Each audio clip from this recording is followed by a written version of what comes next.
There we go. There we go. Now my audio is coming through. For some reason, OBS decided that my mic that you can all see right here, gesture to the microphone, doesn't exist. Just decided one day, hey, you know what? We're going to forget that this microphone exists, and you're just going to go scream into the void. Which is wild, since you'd think it would at least choose one of the other microphones on any of the various electronic devices that I have in front of me to be like, oh, well, we lost contact to that one. Here's your backup microphone. So you'd still be able to hear something even if the quality wasn't good. But no, it's just like, no, we have lost this microphone and we don't know what to do. Strange choice, but okay. But yeah. We're gonna off on a great journey today here through the Serie B. We have honestly some pretty good odds going for us. Our new control possession tactic has been going pretty well. It hasn't solved the problem that we were necessarily trying to solve, though, of breaking down defensively minded teams and counterattacking teams that are worse than us. As evidenced by the fact that we lost to Picerno, a team that just got promoted from the Serie C. They're one of the 3 teams that got promoted. Them, the Juventus U23s, and the Inter Milan U23s. And even with all of that, we have somehow lost to them. It's crazy. We've had 3 games so far. We've played against 2 of the best teams in the league. Palermo and Frosinone. A team that just got relegated and a team that finished above us in the league last year. And in those games, we won 3-1, we controlled possession, we were able to break them down, and we were just all in all a better team. And then the one game we played against a worse team than us, against Picerno, we got outscored 0-3. We looked terrible the entire team. And admittedly, we did play a rotated team, but even rotating, we shouldn't have been blown out that badly. It's just the reality of the situation is that we shouldn't have been blown out that badly, and it was not. It's not a good look. But we're hoping to get that figured out. Before we get to that, as always, we're going to do a little bit of the news, because there's actually a lot of news to talk about. This was a really fun match week at the weekend. And then we're actively, currently, as of recording and streaming right now, live at this moment, is a match week going on because it's a midweek week for the English Premier Leagues. I also want to start talking about some things that are not English football as well for a little bit, because we are also now in the regular season for MLS, which is my local football. And now that we're in an MLS season, I wanted to be able to talk about it a little bit more. Just because it's pertinent to my interests as well as my geographic location. I live in a state that has an MLS team. I've been a fan of that MLS team since it was incorporated. I've watched all of our playoff conquests. We won the cup once. We got to the finals another time. While MLS is a really weird...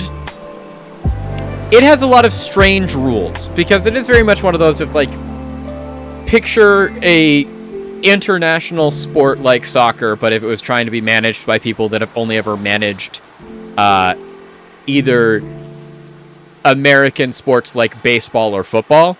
And so it's just it has a lot of incongruities built into it. Yeah, we don't have a good system for minor league sports in general. The thing is actually in the weird instance of soccer as opposed to everything else, minor league soccer is very intricately and very well designed in its development system and its progression system and its pyramid system. And where it all falls apart is the gap between Tier 2 Division 2 soccer and MLS. Is that MLS is its own completely different system that doesn't follow any of the Tier 2 and below systems. It just exists in its own weird little nebula that is just bad for soccer in general. And they're trying to take steps to change it. The big step that they're taking in the next year in the 26-27 season is they're trying to radically realign so that they are on the same play window of like when games are going to be played and when matches are going to be played as most of Europe. So like the English system, the German system, the Spanish system, all those things where it's a August start date to a May finish date instead of what the system we're currently on, which is a February start date to like a November finish, which is very much like the Scandinavian or the Brazilian system. But there's a whole bunch of just other weird things of like salary caps. They very recently got rid of the there used to be a transfer policy in place where you couldn't sign players for more than a certain amount of money, and that if you and like the youth system in soccer is also very much it's 8 to 18, but I'm talking about like the adult semi-professional system in the United States has existed for like over 100 years and is run like the English pyramid system, and it actually works really, really well. It just only gets to the second tier, and then the top tier, like the highest point of the sport, like the pinnacle of the sport in the US, is the MLS, and the MLS is only like 25. Like it's younger than I am, and I'm 29. And in the time that it's been around, they looked at the previously existing, already perfectly actionable system and said, hey, you know what? That looks operable and great, but it hasn't been designed by any of the people that are currently buying into this, which are the former owners of like multi-sport ownership groups, like your Fenways and your stuff like that. It's like, and we're the business executives. We've been running the NFL and the MLB to great success for generations. We obviously know what we're doing, and then they designed the single worst professional system in the history of soccer, because none of them know what soccer is. And it's a nightmare. It's not great.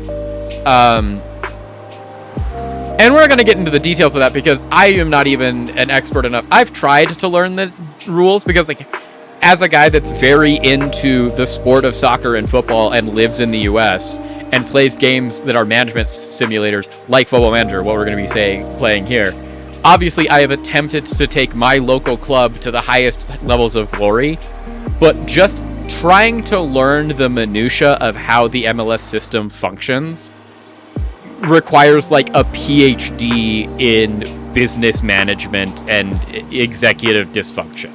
It's ridiculous. It's also just like a weird thing because like for the most of the world where soccer actually matters and is like the most important thing in the world to them, like Europe and South America and literally everywhere else in the world almost entirely except for the US.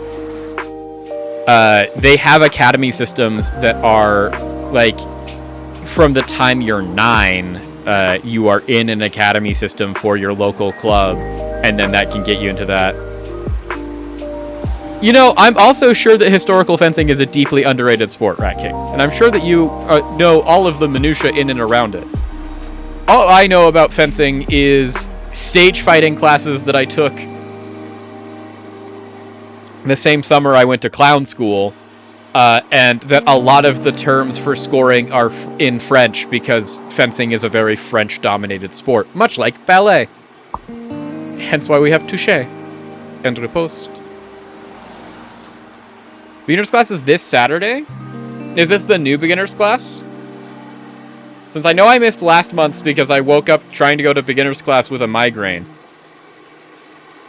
But if it's a new beginner's class, assuming I don't have a migraine on Saturday, which, you know, knock on wood, I might be interested. Ooh, that is interesting. I do like sword fighting.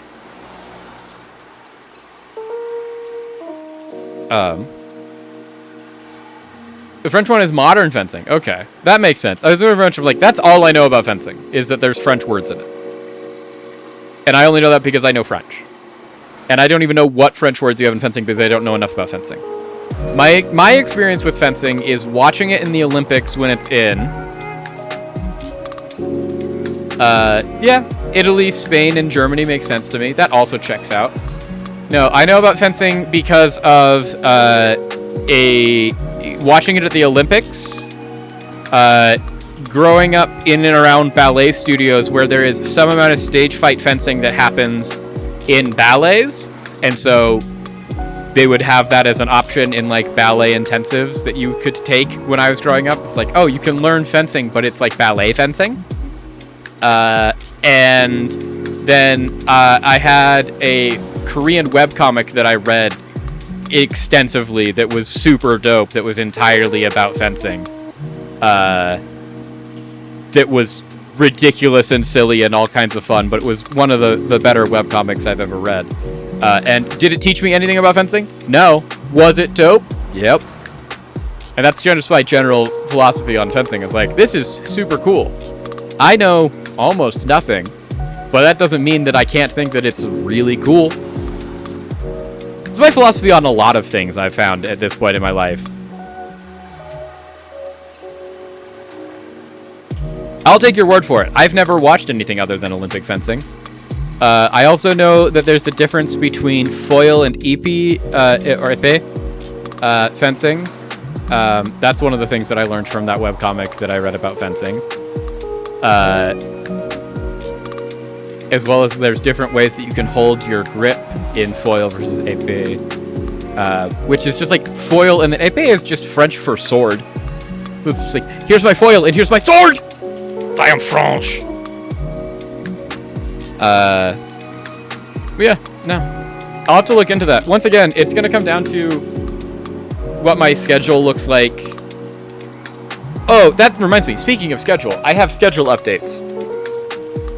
Thanks for having this.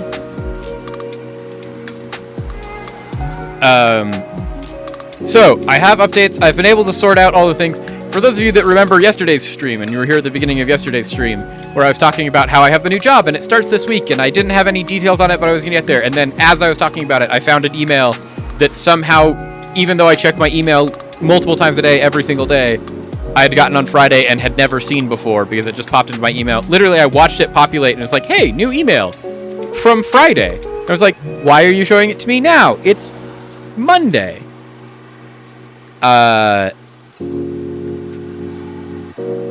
And I had a little thing, and I was trying to figure out that if I needed to leave during the middle of the stream yesterday to go in, if it was like I had already missed it.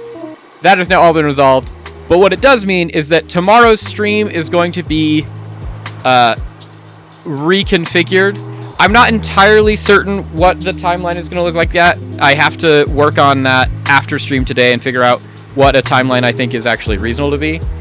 The thing that I have to do is that tomorrow is the first day of my new job. And as part of the first day of my new job, I am going to have to be in the office at 2:30 p.m., which is conveniently right after we would have started streaming. So we can't work during the same stream times. I also don't have a timeline of how long I'm going to have to be there. It could be 30 minutes. It could be a couple of hours. There's some training videos that I need to do and some onboarding stuff. They want me to meet the team and get it to know everyone and figure out how it works in process, because there is going to actually be an event that they are running that I would be involved with in the future that's going on. So they want me to get hands-on experience of like, this is what it looks like when it's in process, but not actually working it. Just do a dry run of like, hey, this is what it would look like. Here's all the positions. Here's where you would be filling into these gaps. But like, you don't have to go do anything right now. Just look at it and observe the first time, and then you could be able to work and jump into the line in the next ones after you've done the training videos and done the readings and all that stuff. So, agreed. We're either getting an early stream, a super late stream, or no stream. And my current lean to it is, assuming that I can wake up in time, I think we're going to do an early stream tomorrow. We're going to trial the early stream. And I'm going to make a statement about it. Once again, I have to check some things off.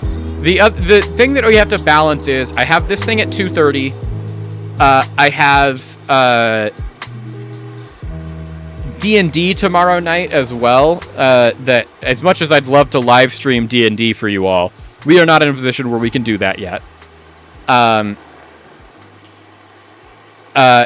I would also need to ask for like the permission of that group to be able to do that. And you know, I have D&D tomorrow night, so just between of how things are scheduling out, it doesn't look like tomorrow afternoon is going to be a time that I can do it. Which the thing about this job that I'm doing is that it's generally going to be a morning job, so it was going to be able to work with the current stream schedule of 2 to 6, because I would be working in the mornings, and then get off of work in time to leave work, come in, and then even if we're like pushing to a 3 to 7 block, we would still be able to do the afternoon after everyone's getting off of work. But for the first time, and hopefully not the last time, we are going to be trialing tomorrow, I think, is my big announcement. Big announcement letters. I should make a button that I can press that just does big announcement all across there. Is that tomorrow we're probably going to do an early stream. The current thing I'm looking at is that we're going to probably try and go from 9 to 1 is my current speculation. We'd be doing the same content that we usually do on Wednesdays currently right now in prepping for our tournament in April that we're trying to qualify for. I don't know that realistically from the numbers that we're getting of viewership that we will be qualifying for that tournament, but I think that we're still in a position where we can keep playing TFT. It does mean that we're unfortunately probably not going to be able to get any of our guests on, namely Ben is probably not going to be able to join us because he does also have work. And so we are going to do a test run, a trial run, see what a new time frame looks like. This is the first time we would have ever done a morning stream, and honestly, if morning streams take off, I wouldn't be opposed to pivoting to a morning stream, other than it conflicts with the new job, because we did get a job that is for mornings. But the new job, I have the exact dates of when I would be involved in that job, and so like we can try things out, see what our viewership numbers look like. But we're gonna test run probably a 9 to 1 window, and I'll make a more formal statement with exact times and an updated schedule from the weekly stream schedule on the socials after stream today. But it's literally, I was finishing up the behind the scenes talking about that with my new supervisor a little bit post stream yesterday, and then even more this morning, just being like, hey, since like there had been a miscommunication on that email that my supervisor had sent me on Friday, where it could be easily misconstrued, as I had misconstrued it, as them saying, hey, can you come to this location at 2:30 today, aka last Friday. So obviously my surprise when I saw it yesterday, Monday, was like, oh no, I've immediately missed the first meeting, I'm the worst.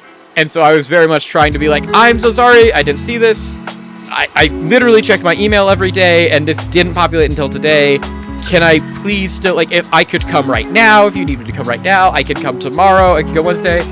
And then they responded to me like, oh, I can see how you got so confused on this. I forgot to put Wednesday in there. If Wednesday at this time works for you, can you please come Wednesday at this time? And then I immediately responded with like, oh, that makes so much more sense. Wednesday, I'm totally available. And then I ended that email by mistyping somehow. Like, since I'm just writing this up on my thing, and Google loves to auto-fill in words that it thinks are the words you're trying to say. And so I was typing it, and hit send, and then I read it after I'd hit send, and it had auto-corrected. I had started the email saying, oh, Wednesday works great. I'm totally good on Wednesday. And then it ended the email by saying, cool, I'll see you Tuesday at 2:30. And I'm like, why did you think Tuesday? I must have mistyped something. I was working in a little bit too much of a fury.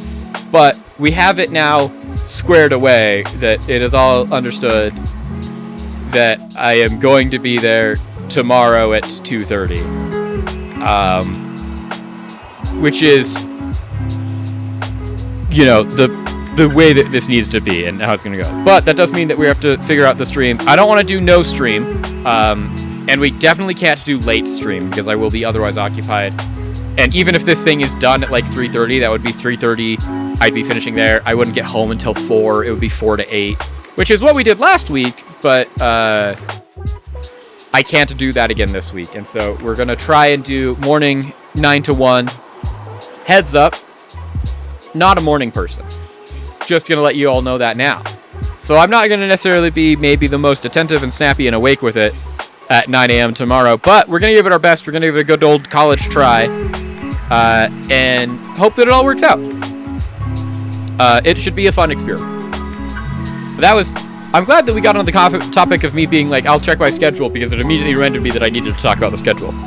And I'll make another statement about it at the end of the stream to make sure that those that are here now, and maybe those that are not here now but are there later, will also get that, to just get the news out to the most people as possible. But speaking of scheduling, we've got a crazy week going on in football.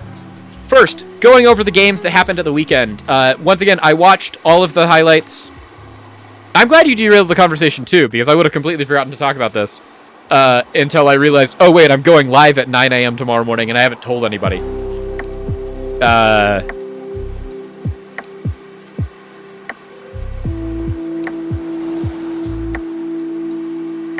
Okay, so we had a crazy week over the weekend. I did watch all of these games, except for the Leicester City game, because I could not. As always, I am convinced that for teams that I actually support and follow, I am a bad luck charm. I don't know that it's a survivorship bias or things like that, but like if I watch a live sport, the team I root for loses constantly. And for teams that I actually have an investment in, like my Leicester City Foxes, I don't know that it's going to change anything whether I watch or not, because they're losing anyways. And spoiler alert, they lost to Norwich this weekend. But it is still one of those where I'm just like, if I watch, I'm a bad luck charm. It's very Billy Bean in Moneyball. He never watches the A's play because he knows if he watches the game, they're going to blow the lead and they're going to lose. I have very much the same sentiment about the teams that I support. But luckily, I don't have a team that I support in the Premier League right now, so I watched all the Premier League games, and they were absolutely incredible. There's also some really good games in other non-Premier League games. One of my favorite games from the weekend was actually the Bundesliga Bayern Munich versus Dortmund match. It was just a really thrilling back and forth, two very good teams. It played out very, very well. But I do think that there was some pretty remarkable games this weekend. Specifically, starting on the Saturday in the Premier League, we had 2 7-point games. Oh, thank you. I didn't know that there was an announcement you could do in... One of the best things that we have ever done here at the channel is making you a mod, Rat King, because you have found mod tools that I didn't even know existed. The announcement is nice.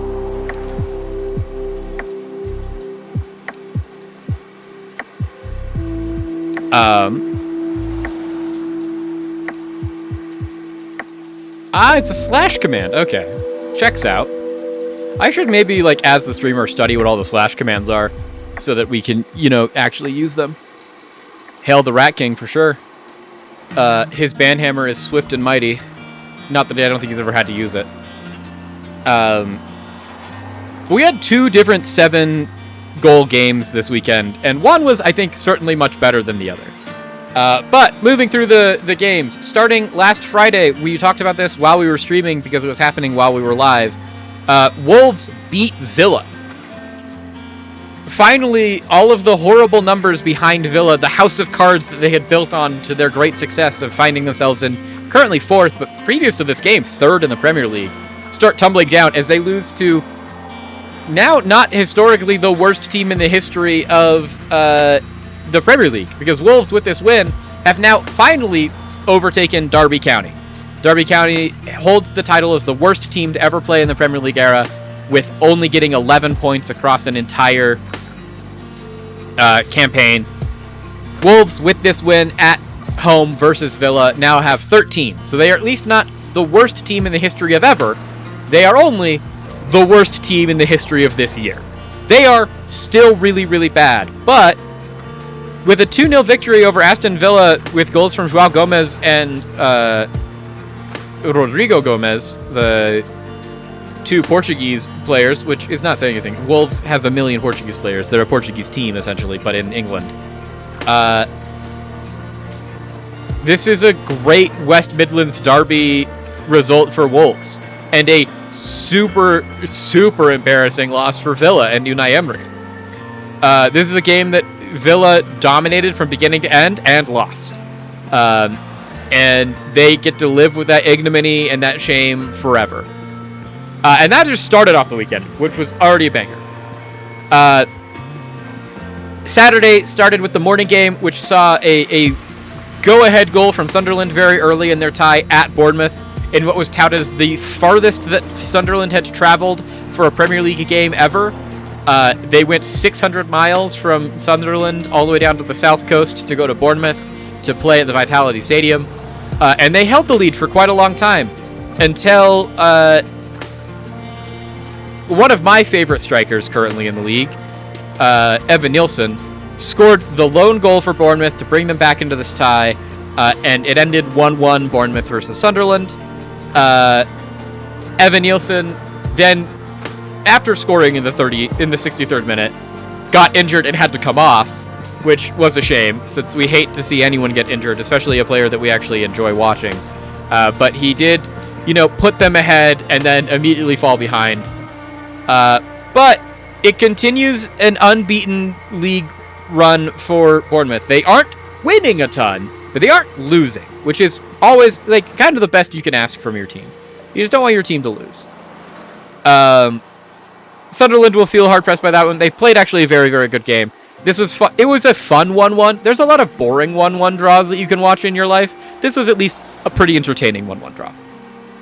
Nothing as entertaining though as the middle block, which had 3 games played all at the same time, and the least exciting of those 3 games had 5 goals scored in it. First, I want to talk about that one. This is the probably the least impressive of these 3 games, and that was still a very impressive game in a 3-2 victory of Everton over Newcastle at home in Newcastle. Everton played a very, very good game. Goals in this, we see Jared Branthwaite early on in the game, in the 19th minute, score a header from a corner that was preposterous. This Jared Branthwaite goal, I don't actually know how involved in the goal Jared Branthwaite is. And you can watch this in the highlights, and you can watch this in there. It's a beautiful looping ball in from the corner that Jared Branthwaite, all 6 foot a billion of him, because he's a very, very tall young man. He's 23 and I think 6'7". 6'7". He is running towards the ball. He's leading the pack. He's at the front post, and he just jumps up and goes to head it, and just does one of these. And it doesn't look like he touches it at all, since he's falling forward and he's getting pushed, and it genuinely doesn't look like he touches it. And then it's in the back of the net in a way that it clearly wasn't going to go if it hadn't been touched by anyone, but also doesn't look like the direction it should have ricocheted if he had headed it with the motion that he used to hit the ball. So I don't know what happened, but all we know is that Jared Branthwaite has scored a goal. And then he goes wheeling off and he's losing his mind because he's a center back scoring a goal. That doesn't happen. These are not things that you ever see. So he's loving it. And then, play settles down. Jacob Ramsey for the home side, Newcastle, in the 32nd minute. Beautiful shot from outside the box. Just low-driven effort from 25 yards out. Buries it. Celebration. Exultation. 2 minutes later. And this is going to be a trend. 2 minutes later. 34th minute. Beto. Back post. In the back of the net. Beautiful goal. Everton back up 2-1 now. So it's just in the height of their exultation, they concede. And this is a statistical thing that you see all the time. It's one of my favorite stats that my coaches would tell me when I used to play soccer, back when I was younger, is that the most vulnerable time for any team in the sport of soccer statistically, of when you are most likely to concede in a 90-minute match, is in the 5 minutes directly after you score your first goal, or your second. The 5 minutes after you score a goal are the statistically most highly likely time that you would concede a retaliatory goal. And that was borne out here. Ramsey, 32nd minute, beautiful finish. Beto, 2 minutes later, puts Everton back up. Now Newcastle's chasing again, and the half over. Second half, Newcastle come out rampant. They have such a crazy control of possession graph. It is just a diagonal line from halftime, leading all the way up to the inevitability of a 82nd minute Jacob Murphy goal that ties the game. It's 2-2. 2-all. 82nd minute. And it has been all Newcastle all second half. Everton has barely seen the ball at all. It has not been even remotely possible that Everton could be in this game. But statistics don't lie. And 83rd minute, Tierno Bari scores his goal, 3-2. It's the only bit of possession that Everton has literally the entirety of the second half, is the minute after they conceded, where they get the kickoff and they get to just get a play together. They score off of it. They then don't see the ball for the rest of the half. It doesn't matter. The game ends 10 minutes later. Everton wins. Huge victory for them. Horrible result for Newcastle United. And this was still like electric, back and forth, back and forth. It's probably more exciting, even if there were less goals, than the other thing that happened in this same time block, which was Liverpool versus West Ham. And Liverpool versus West Ham was a real shame, because there was a lot of storylines going into this that I thought were going to be really, really interesting. West Ham are in a relegation battle, and they've been playing really, really well. They've found a really rich vein of form here at the end of the season, and they've been putting together a really solid effort to try and consolidate and get together and put some strings of wins and draws together against pretty good opposition to put themselves in a position to hopefully stay in the Premier League and get Nottingham Forest relegated. And that's the energy that they're taking into Liverpool. And Liverpool, in their own right, are, doing pretty well in the Champions League, but have been really rocky in the Premier League recently, and haven't had a really great string of results leading into this match. So it's like, oh, if there's any time that West Ham could beat this team, it's right now. Because West Ham has a whole head of steam, they're doing really well, and Liverpool has been shaky at best kind of all season. And so West Ham rocks up with that kind of energy into Anfield. They're at Liverpool. They're going to do that. And then it's just like watching a murder happen. This was a 5-2 absolute dismantling. It reminded me why West Ham is in the predicament they are in. Because even though they had a fairly, it wasn't a great season last year, but it was an okay season last year at West Ham. And then you look at all of the money that they spent in the offseason, bringing in really big name players. The thing that I think we forget going into this is the amount of money West Ham has spent this year in the Premier League, bringing in all the people they were trying to bring in. They brought in Mads Hermansen from Leicester City, who is a very good goalkeeper. He's one of the best young goalkeepers in the world. He was definitely the only good player on our Leicester City squad last year. Losing him means actually a lot. He came in. They brought in Max Kilman from Wolves, who was another one of those, he was the Wolves captain. He was one of the best center backs at Wolves. They brought in Jean-Claire Todibo, who was one of the best center backs in the world, the French center back. They brought in, I think they brought in Mateus Fernandes as well this year. They signed all of these great players, and then they showed up and were total garbage. They were the worst team you've ever seen play other than 2025 Wolves. They just have been so bad this year. And then, you forget that a little bit, because they made other great moves, bringing in their two strikers, Valentin Castellanos and Cabrera Madrid, in January, to be hey, we're trying to really reinforce going forward up front, of we're trying to bring in really good players to play in our front two positions to try and score more goals and play a more effective attack. Bowen has started playing the Jared Bowen we all remember and recognize. And they've been putting together, Crescencio Summerville's been in the form of his life. It's been a great run of games, and so you'd forgotten how bad West Ham has been this year. And then they played this game, and you're oh yeah, I remember. West Ham is horrible. And it was a slaughter. 5 minutes in, first goal is scored. Ugo Ekitike, just beautiful striker's goal. Doesn't even look like West Ham is attempting to stop him. And you're okay, well, it's just one. They can try and get this together. You definitely remember and recognize the old Jared Bowen. He's been one of the best attacking threats for West Ham United. A notoriously bad attacking team for, I want to say, probably 4 years. He's been linked with clubs like Liverpool, like Newcastle, like PSG, like Real Madrid. He's an English winger that just everyone in the world has agreed is actually really good on a very bad team. It's just kind of the story you need to know about Jarrod Bowen. And you're like, yeah, they'll figure it out. And then 24th minute, Virgil van Dijk from a corner. And you're like, now they're down 2-0. West Ham's never going to get back into this. Alexis Mac Allister scores one of the craziest goals I've ever seen Alexis Mac Allister score in my life in the 43rd minute. Exactly. Alexis Mac Allister gets the ball off of a corner. They play the corner into the back post.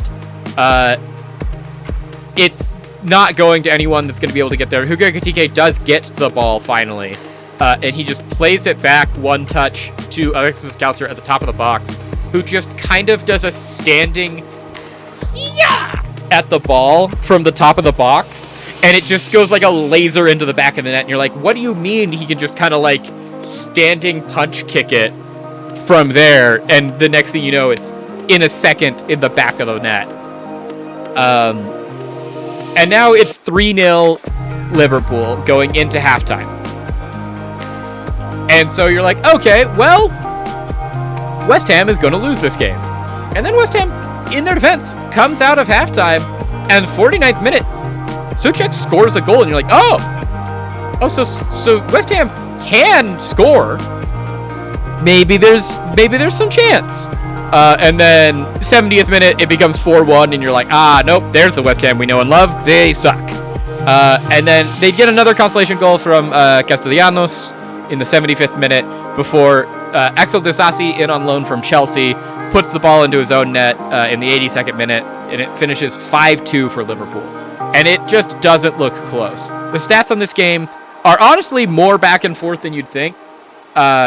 West Ham had 51% possession. West Ham actually had a higher XG than Liverpool in this. Liverpool scored 5 goals off of 1.84 XG.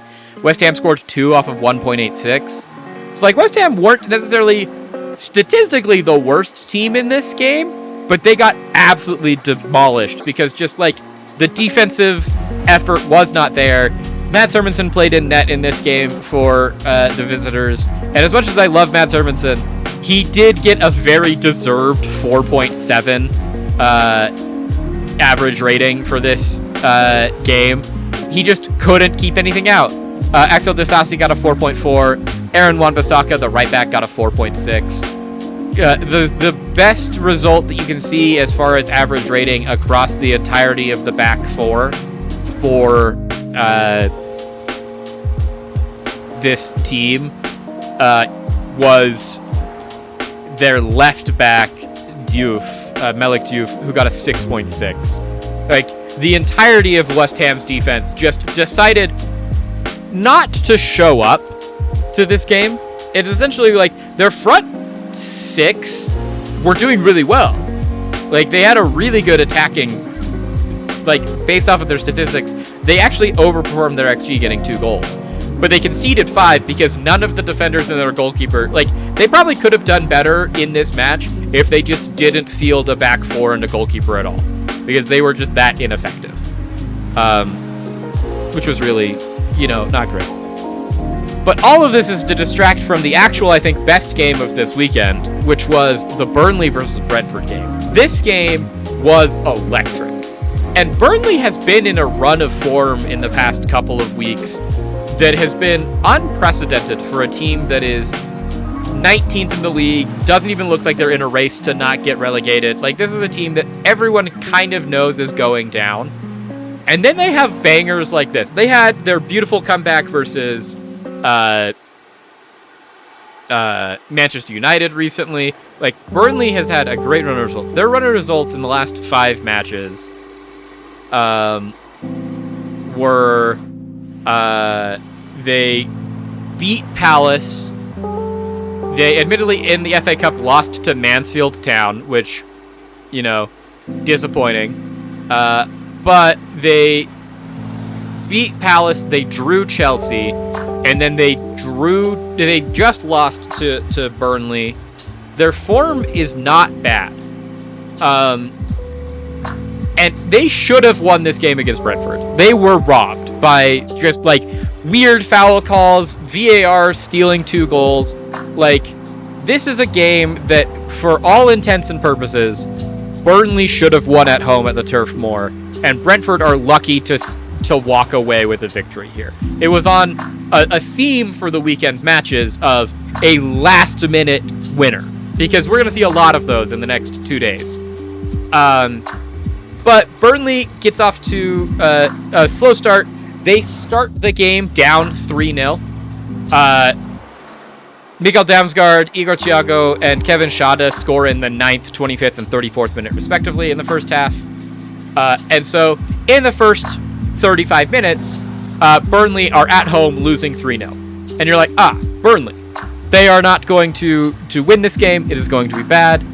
But we've seen this before. They went down 2-0 really fast versus Crystal Palace, and they came back and won that game. And so I'm like, you never can count Burnley out, especially not at home.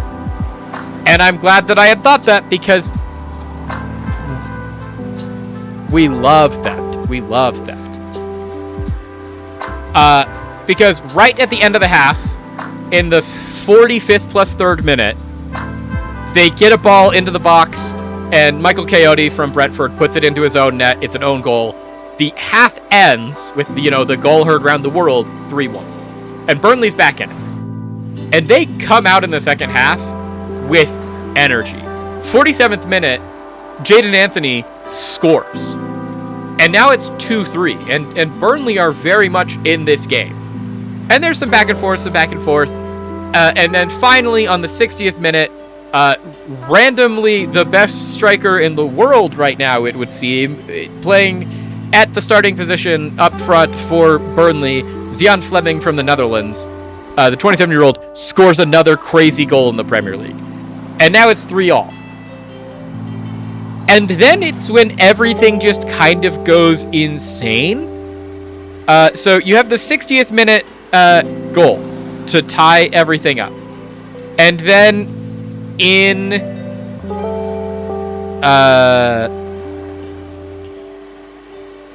the 68th minute, Burnley almost score their 4th goal. Ugachukwu barely gets it deflected by Yarmouk. In the 80th minute, Fleming scores. He scores again. It's a beautiful goal as he just kind of... It's not even beautiful. It's a really ugly goal. He just kind of bundles the ball across the net. And then it's called offsides because Jadon Anthony, literally just his left shoulder was behind the defensive line. And so they call it offsides. The goal doesn't count. They're robbed. And you're like, okay, well, they can still come back from that. They're still, at this point, all tied. 90th minute, there's going to be 7 minutes of added time. So much added time.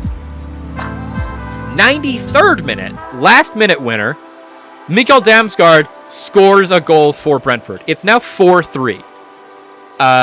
Just a great play from Rico Henry, who just puts a delivery into the dangerous area. Damsgaard knocks it down. It's lost in the bottom left corner. Crazy. Brentford are stealing a win at Turf Moor. It's absolutely incredible. And then 98th minute, to tie it all up, after already being robbed earlier,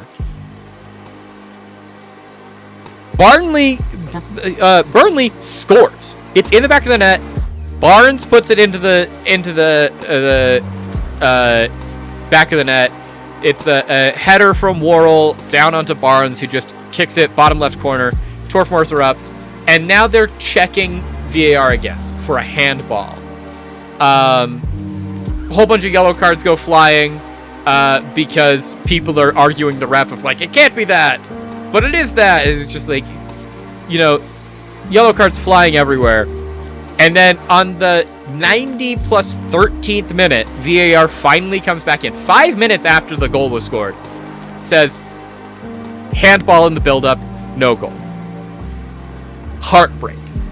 Burnley fans now have had 2 different goals called off that could have... If both of those got in, they win this game. And so they're just completely robbed. And then 30 seconds later, full time is called in the 104th minute. And it is just like the scenes of dejection. This is a Burnley team that is almost certainly going down. But they are not going down weakly. They are going down fighting. And they got robbed in this game. But it was definitely just like the stakes, the drama, the tension, the back and forth. The fact that there should have been 9 goals in this game and they got robbed twice. Once that would have been a winner for them since it would have put them ahead 4-3. And once that would have salvaged any points because it would have been a 4-4 draw. The scenes in this game were just incredible. And then the last game in the Premier League on Saturday was a really just uninspired 1-0 victory for Manchester City over Leeds. Leeds played a really, really good game in the first half, and then the only goal of the game came in the 47th minute to Antoine Semenyo in 2 minutes of extra time at the end of the first half. He scored, honestly, a very good goal for Semenyo. I can't fault him for that. But then it resulted in like just the worst, most horrific to watch football you've ever seen in your life, as Manchester City, who already dominated the possession up until that point, once they got their goal up, they went into the locker rooms for halftime. They came back out, and then they just kind of decided that no one was going to play soccer for the rest of the day. They just were content to sit on the ball, pass it around each other, not even try to attack. They're just like, we're winning, we don't need to lose. And Leeds was attempting to win, and they got 14 shots. They had the same number of shots and only one fewer big chance than Manchester City in this game. But they weren't able to get any of them in the back of the net. And like truly, it was not fun to watch. It was a horrible game, and it ended in a 1-0 draw for a team that no one truly cares for, because they have just been so dominant for so long. And they did it in the most boring way possible. So that was Saturday. Saturday also saw a big return to form for most of Major League Soccer. Major League Soccer is now in play. For those of you that don't know how Major League Soccer works, a very quick explanation. Major League Soccer is composed of 30 teams, I think now. They've had a lot of expansions. Yeah, 30 teams. They're broadly divided in 2 divisions, East and West, with like some sense between where the largely, like, if you draw a line down the middle of your imaginary map of the United States, everything to the left of that is in the Western Conference, everything to the right is in the Eastern Conference. There's some dalliances with there because there's some teams in the Midwest that are in weird places. But teams from both sides of the bracket play all of the teams in the competition, so they don't just play within their own conference, they play East versus West, they play everybody multiple times a year. But they all go into playoffs at the end of the year, where the top 9 teams from each side of the country go into the playoff bracket. So you need to be the one that has the most points in your conference, but you aren't just playing your conference to get there. Currently, we are 2 match weeks in. I think the kickoff was technically the 25th of February for this. There's a lot of acclaim in MLS that we are essentially the place where all of the legends go to just have one final hurrah, and that we still haven't necessarily eclipsed yet. Some notable standouts to give you some context into like things that are going on in teams that you care about and why you should care about them in this, and maybe why you've heard anything about MLS and the history of the MLS, are as follows. Playing in the MLS currently, we have such wonderful, vaunted stars of the international game as Lionel Messi at Inter Miami, a club owned by another world-class athlete, David Beckham. Up until recently, he was not alone in that team. They had Lionel Messi alongside a lot of the other greats from that Barcelona team. I think every other one of his former Barcelona teammates, except for Luis Suarez, has at this point retired. Luis Suarez, at 39, is still on this team. He is just currently injured, and will be injured until the middle of this month. But that's a big name.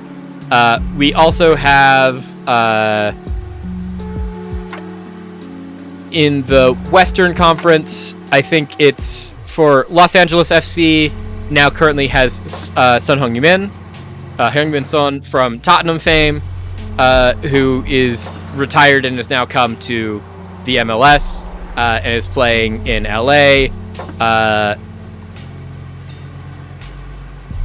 Thomas Mueller, I think, plays for either Vancouver Whitecaps or Seattle Sounders. I can't remember which.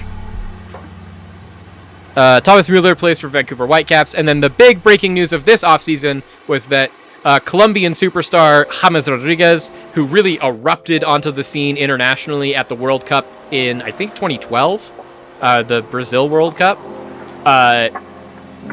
became one of the most widely recognized stars internationally for the Colombian national team. This year, he has signed for Minnesota United in the offseason. I don't know that he's played a game for Minnesota United, but he did sign in the offseason for the team.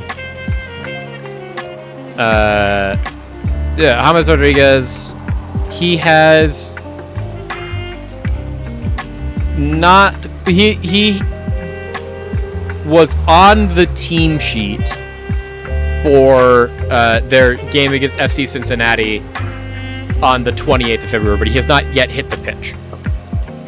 And so, like, that's kind of the thing that most of the stuff is known about here. The other things that you're probably ever have heard about them, and why anyone in an international sense would have ever heard about the MLS or followed the MLS, is for another couple of reasons.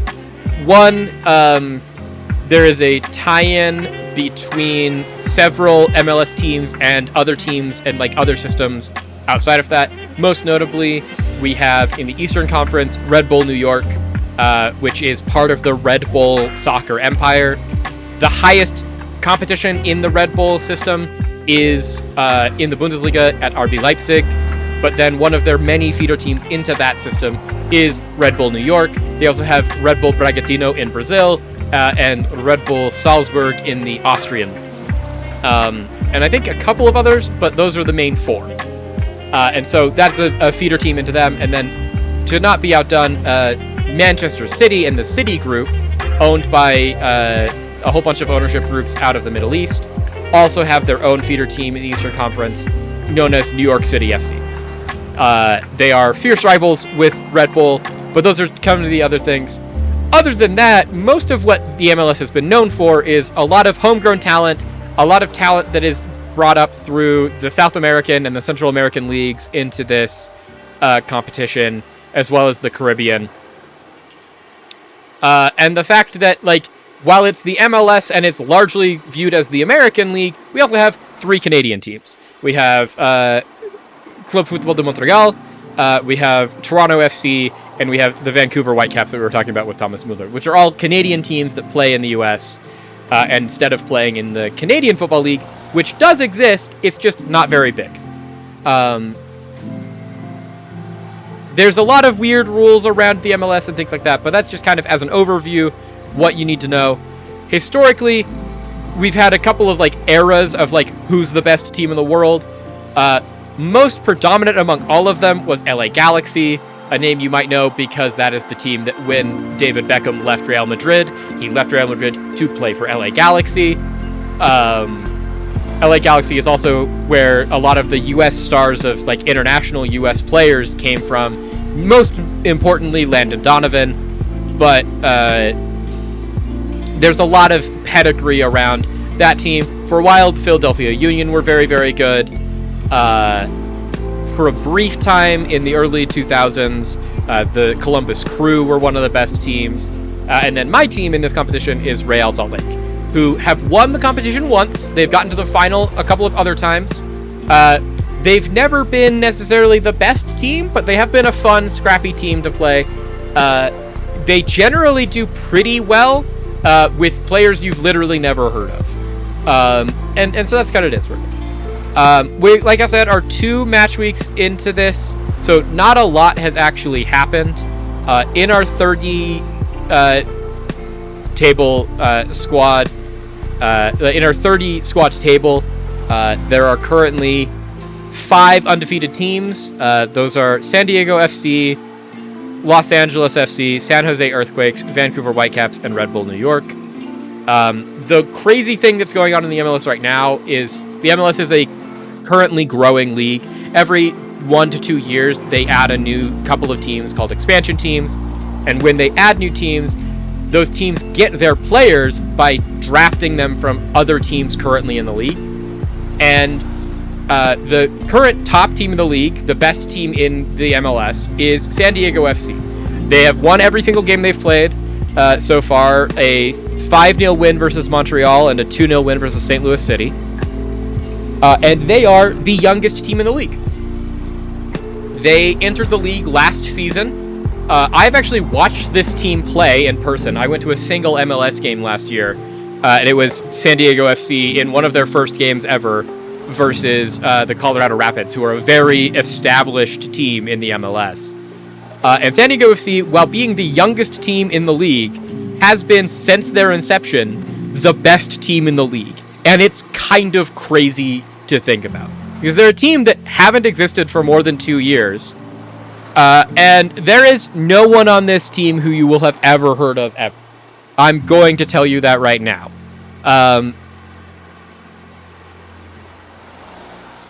It's a whole bunch of just people you've never heard of and you don't know who they are. Previously, they had one person that anyone might have heard of, which is Steven Ortega, who is the previous backup goalkeeper for Man City, who was their starting goalkeeper. He also used to be the former number 1 goalkeeper for the U.S. men's national team.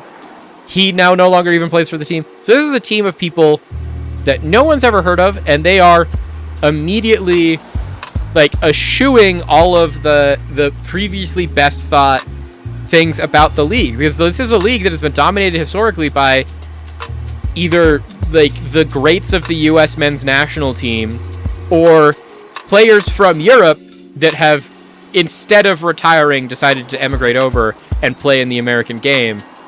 And this team of plucky young upstarts is just absolutely demolishing every challenger. They are continuing to the top of the table. Closer to home, and the only real result I want to talk about is that my local team, Real Salt Lake, is currently on 3 points. They lost their first lost their away opener 1-0 in Vancouver to the Vancouver Whitecaps, which Vancouver is a tough team. A 1-0 loss to Vancouver is not something to necessarily be ashamed of. And they have won their game that was this weekend, which is the game that I wanted to talk about, 2-1 at home for their home opener on the 28th of February against Seattle Sounders FC, which is a really storied victory for us because Seattle Sounders has historically been a very close rival for Salt Lake, playing in the same conference, playing in the same competition year after year.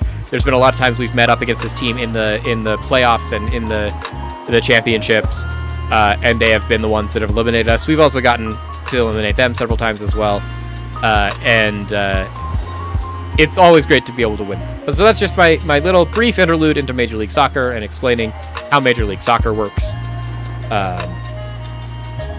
As for the rest of the weekend, the Premier League saw a couple of other games happen. The Sunday games was the story of everyone winning 2-1. Really, the only things of note here is that we had 2 red cards in the Sunday games.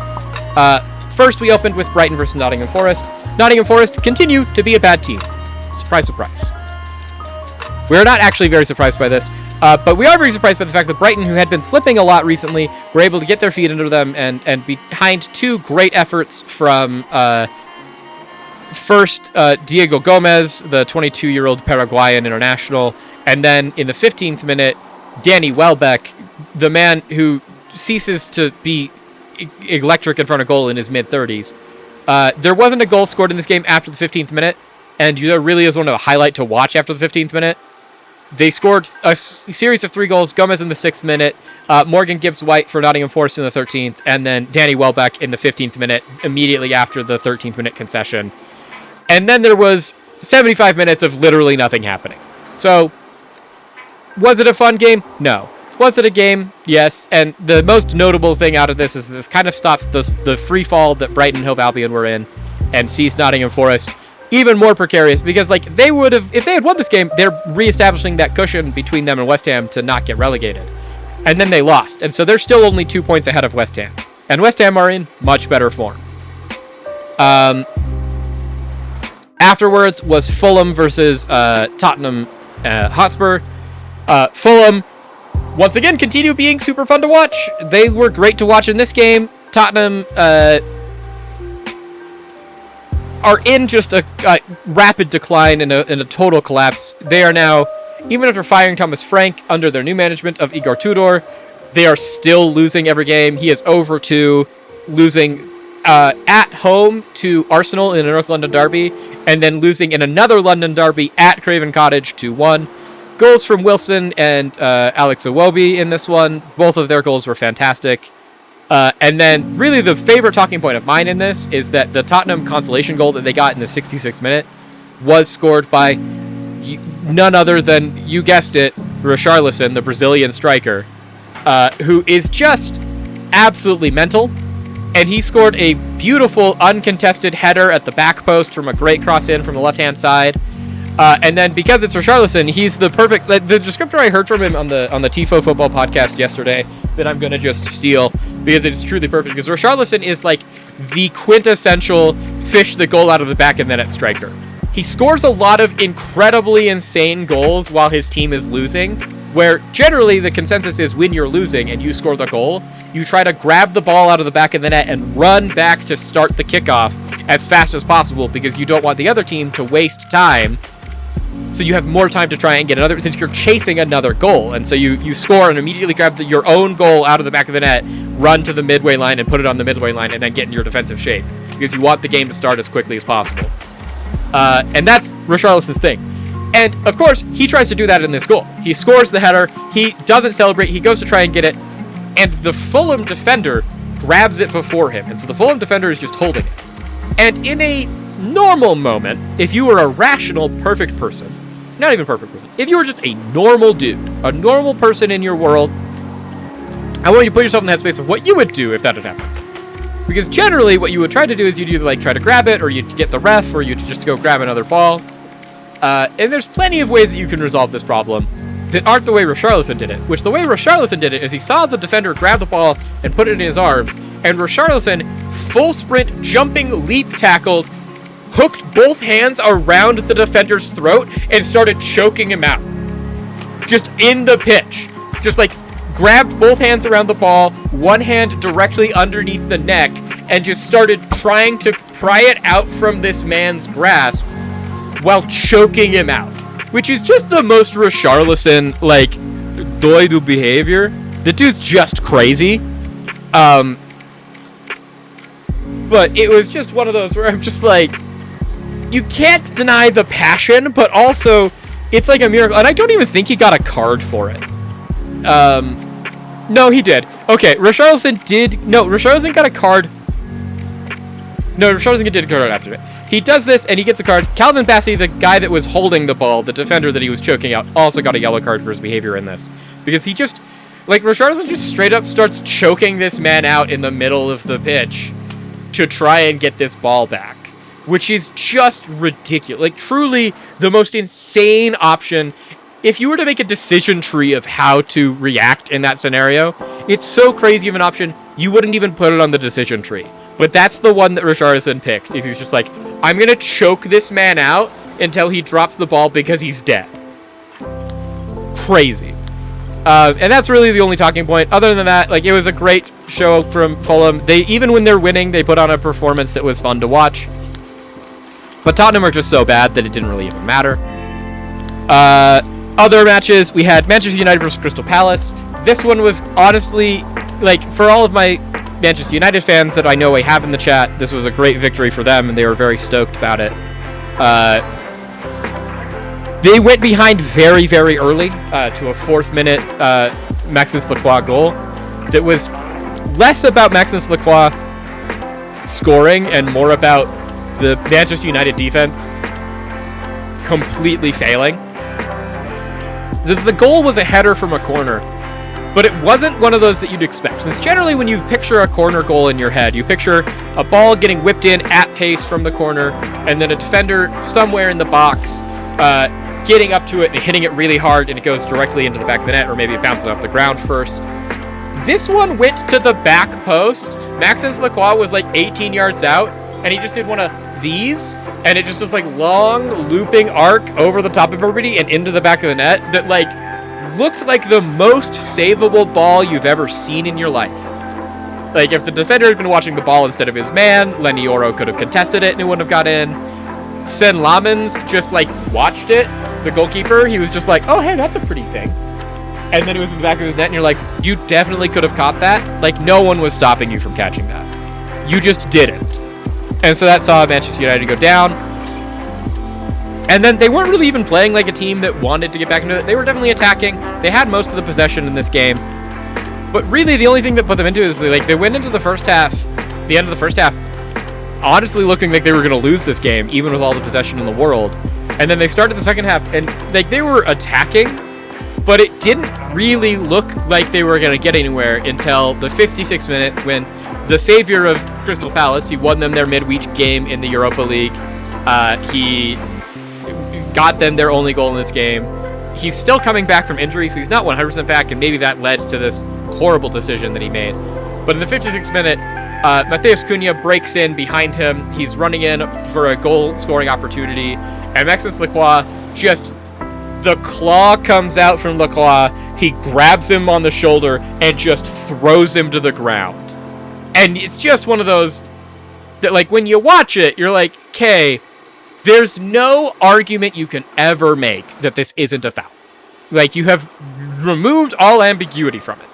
So at the very least, it's a foul and a yellow card, because these are just a thing you're not allowed to do. But the decision that you have to make is, was he in the box, and was it a denial of a goal-scoring opportunity? Because if he's in the box, it's a penalty kick, and if it's a denial of a goal-scoring opportunity, it's a straight red card. And there are things that you can qualify to figure that out. The end result of this is the worst situation for Palace, in that it's a penalty kick and a straight red card for Maxence Lacroix. Lacroix gets that result because he doesn't actually commit the foul in the box. He commits it just outside, and then Matheus Cunha falls in the box. But because there was no one between Matheus Cunha and the goal other than the goalkeeper, and Maxence Lacroix was the last defender, it was a denial of a goal-scoring opportunity, which is a straight red card. And because of that, and because of how it was on that borderline, it was called as a penalty. And Bruno Fernandes, getting over the yips that it seemed that he had at the beginning of the season, where he missed multiple penalty kicks, steps up at the 57th minute, buries it. And now Manchester United are back in this game. And from that moment on, down a man, it just looked inevitable that Manchester United were going to score another goal. And they did. 65th minute, their new star boy, Benjamin Šeško, who is in the form of his life. I think this is his, like, 5th goal in 5 games. And all of them have been, like, either game deciders or game winners. Whether it's his goal that he scored versus West Ham to get the draw, or the goal that he scored here to get the win. Benjamin Šeško is just in the form of his life, and it couldn't come at a better time for Manchester United fans. And this is just, like, the quintessential textbook header goal that, like, if you could show this to anyone that's trying to learn how to play soccer, and they're like, this is what a header goal should look like, it was this one. A beautiful, perfect cross in from Bruno Fernandes out on the right-hand side of the pitch to Benjamin Šeško, who was at a full sprint, stopped, his defender kept going, he created that separation, and then he was able to make a lunging, sprinting header towards the ball as it connected directly with his forehead, and it was just a rocket into the bottom right-hand corner. There was no goalkeeper in the world that was ever going to get there. It was just truly, like, there are very few perfect goals as far as, like, technique and form are concerned, I think, scored ever in a season or ever in a person's career. This was a perfect goal. Like, you could write textbooks about that goal and the mechanics behind it. And it was, like, you know, a pretty fine result for an otherwise, like it was a 2-1. It was good. Manchester United fans are in raptures. I know, because I have several of them in my family, and they love it. This result sees Manchester United end up in 3rd place currently in the Premier League, which is honestly huge. But, like, it was just one of those where, like, once you get a red card, it's hard to come back from that, and Crystal Palace just couldn't hold on. And then in what was viewed as a title decider, we have Arsenal versus Chelsea. This is another London derby. Chelsea would have loved to get points from this. This is a game that Chelsea needed to win so that they could continue being in European promotion places. Arsenal can't afford to lose any games for the rest of the year, because if they do, they are only in a 2-point gap. They're in a 5-point gap currently with a game in hand for Manchester City, which is really just a 2-point gap. And so if they drop points anywhere and Manchester City win, they lose the title, and then the same thing that's happened to Arsenal for the past 8 years, where they finish in second and they can never win, always a bridesmaid, never a bride, happens again, and we all wonder where it went wrong. And luckily for them, they didn't drop it here. There was a lot of weird officiating decisions in this game, I think is what we're going to have to chalk it up to. A lot of derision for the rest of this game from Arsenal fans, and when you watch the highlights, you could get it, because there was no less than 3 different clear breakaway chances for Arsenal attacks that were stopped prematurely because the ref blew for a foul, which is not what you want to see in a game. You just want the players to be able to play, and it's a thing that the game is generally, with the advantage rule, tried to move away from, and it just wasn't coming up here. The most notable of these is the one that happened in the 70th minute that resulted in Pedro Neto's red card. Because there was a red card in this. And this is now, Chelsea is learning closely. They're not quite there, but they're very close to being the worst disciplined team in the history of the Premier League. This is Chelsea's 9th red card for a player and 10th red card for a personnel in the entirety of the season. Because early at the beginning of the season, Enzo Maresca got a red card as their coach before he got fired. But this sees the first league defeat for Liam Rossignol since he took the job from Enzo Maresca at the beginning of January. There were 3 goals in this game. Count them, chat. 3. 2 for Arsenal, 1 for Chelsea. All 3 of them were scored from corners, and all 3 of them were scored by Arsenal players. This is a 2-1 victory that is truly one of the most Arsenal 2-1 victories of all time, and one of the most boring games of football you will ever watch. Nothing happened in open play, either because of fouls or because of just, like, weird things going on. But 21st minute, we see a goal from Saliba. 47th minute, we see a goal that was erroneously awarded to Reece James of Chelsea from the corner. He was the corner taker. It has now been correctly attributed to an own goal from Piero Hincapié, the Arsenal defender. And then in the 66th minute, Jurrien Timber, Arsenal defender, once again, winning the header from the corner, putting it in the back of the net. There is nothing to write home about this game. Arsenal fans will be ecstatic because they are at the top of the table and they think that they deserved this. But this wasn't a game that Arsenal should have deserved to win. Honestly, this wasn't a game that either of these teams deserved to win. I think the truly justified result of this game is a 0-0 draw. But it is unavoidable that set pieces are the most important thing that you can be doing in, honestly, football at this moment in time, and definitely the Premier League. And Arsenal are just better at them than everyone else. And that was this weekend. That gets us to, we have a midweek match week because it's a cup weekend. And so we had a whole bunch of games, including 4 games that have finished since we've been live. The 4 games that were played today were Bournemouth versus Brentford, which ended in a 0-0 draw. Everton versus Burnley, which was another great success for Everton as they beat Burnley at Hill Dickinson Stadium, their new stadium built in Liverpool, 2-0. Goals from James Tarkowski in the 32nd minute, and then Leicester youth product and now Premier League star Kieran Dewsbury-Hall in the 60th to put them ahead 2-0.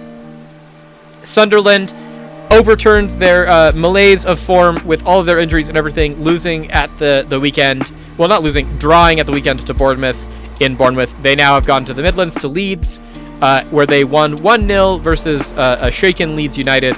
The only goal being a 70th minute penalty scored by Habib Diarra. But hey, a win's a win for Sunderland, and that actually puts Leeds pretty close back into that relegation fight. And then in truly the game result of the century, I don't know what is going on in the Midlands of the UK right now. something needs to be studied. Maybe it's something in the water, and why isn't it in the water in Leicester? Because that is also a Midlands team that needs to get some results going around. But all that to say, Wolves played Liverpool today.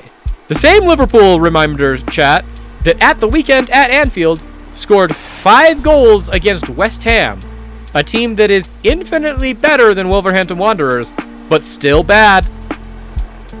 And that same team went into the Molineux Stadium in Wolverhampton, and they lost 2-1. Goals coming in the 78th minute for Rodrigo Gomez again. He scored in the win at the weekend over Villa. He's now scored again versus Liverpool.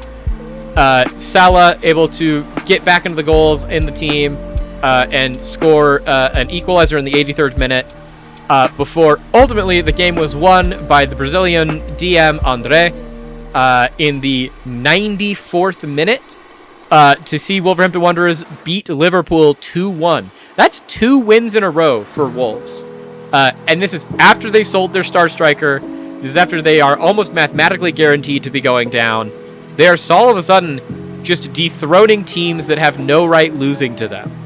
And it's kind of crazy. They are just absolutely demolishing people today.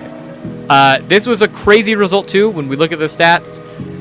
Wolves get this result off of 34% of possession and expected goals of 0.44. 4 total shots in the entire game, 2 big chances, and they scored both of them. That is a 50% conversion rate on shots to goals, and that's ridiculous. Comparison, Liverpool, who dominated this entire game. You look at the momentum graph for this thing, and there is exactly 6 points at this game where Wolves have any traction on the bar, and it's twice in the first half in results that didn't come to anything. The very beginning of the second half because they had the kickoff, and then the 2 more peaks in the second half when they scored their 2 goals, and that's it. Liverpool dominated the rest of the game. They had 66% possession. They had an expected goals of 1.87. They had 19 total shots and 4 big chances, and they only scored 1 of them. But all that matters is that in a crazy upset, Wolves have defeated reigning champions Liverpool at home. And it puts us in a really weird position. Wolverhampton Wanderers now are only 3 points behind Burnley, who are dropping points like crazy right now. And only 9 points behind West Ham United, and 11 points behind Nottingham Forest. They have now played 30 games, so they only have 8 more games left. But if Wolves keeps winning, this might get interesting. Like, all of a sudden, what was thought to be a done and dusted race is heating up, because Wolves are just beating teams they have no right beating. They beat Aston Villa. They beat Liverpool. They have Brentford now to play in their next match. It's gonna be wild. I honestly don't know what to think about it.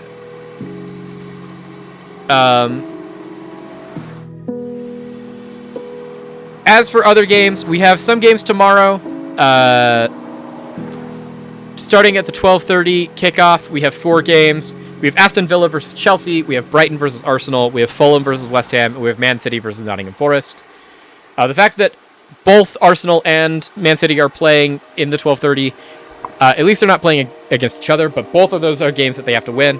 The thing is honestly, both teams should have kind of no issue defeating those opponents. Man City shouldn't be troubled at all by Nottingham Forest, and Arsenal similarly should have no problem getting past Brighton. Both of those teams are on decline and aren't playing super well as of right now. Brighton just coming off of their victory over Nottingham Forest, maybe in a little bit better position, but they're also not in a relegation battle yet, and Nottingham Forest very much is. Villa versus Chelsea will be an interesting one. Once again, are we starting to see the mask slip for Unai Emery and his Aston Villa team? Is this as far as they can go? Chelsea are desperate to try and get these points so they can get back into automatic qualification for the Champions League. And Villa would like to get there too, but also when you're losing to Wolves, anything can happen. I do think that Chelsea is probably advantaged in that, even though Villa is the home team. Arsenal should beat Brighton. Fulham versus West Ham. This is a must-win game for West Ham, but Fulham are in the form of their lives. This is going to, if nothing else, be a fun game tomorrow to watch, and I look forward to watching the highlights for it tomorrow. But it is going to be an interesting one for sure. Probably the most interesting of these is actually the 1:15 game, which is going to be Newcastle at home versus Manchester United. Manchester United are on a crazy run. Will the Magpies up in Newcastle be able to end it? Who knows? Newcastle have been really bad in the league this year. As of right now, they see themselves in 13th place in the league. They've lost 4 of their last 5 games. Their only victory in the last 5 coming against an even worse team, Tottenham Hotspur, who are currently in 16th in the table on 29 points. So you think advantage goes to Manchester United, but playing up in Newcastle at home, Newcastle could maybe put on a surprise. And then Thursday sees the last game of the match week, Tottenham versus Crystal Palace. This is just a battle for the bottom. Tottenham need to win this so that they can stay out of relegation contention. Crystal Palace also need to win this to stay out of relegation contention. These are the teams that are 16th and 14th in the table. Crystal Palace in a much more secure position on 35 points than Tottenham on 29. But Tottenham look really bad. Like, Tottenham look like they couldn't win a game if they tried right now, and that is not a good look to be in. So this will be an interesting match nonetheless, but if there's any team that is going to lose in a spectacular fashion, it's going to be Tottenham. And I honestly think that other than the slight upset that happened against Manchester United at the weekend for Crystal Palace has looked actually very, very good with their acquisitions in January, bringing in Evan Guessond from Aston Villa on loan, and their new signing of Jørgen Strand Larsen to lead the line.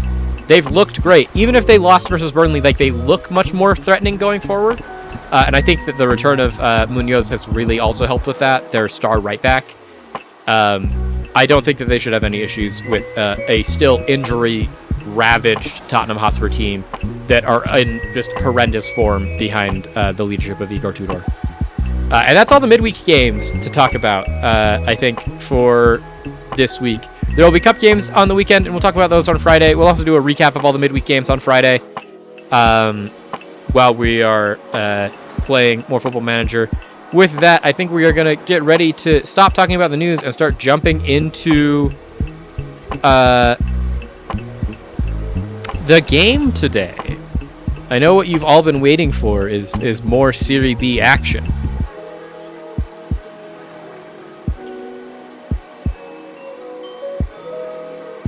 Oh, it's really funny. The weekend game for Friday when we're going to be streaming is an FA Cup game that's also Wolves versus Liverpool. And Wolves-Liverpool is the game that literally just played today, and Wolves won. And so that's now going to be a really interesting FA Cup tie on Friday.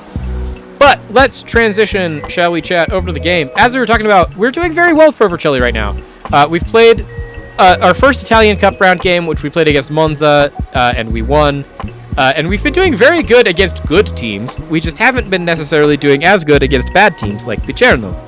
Picerno also might not be that bad of a team. As of right now, they are 3rd in the league after just getting promoted into the league this season. Currently with 2 wins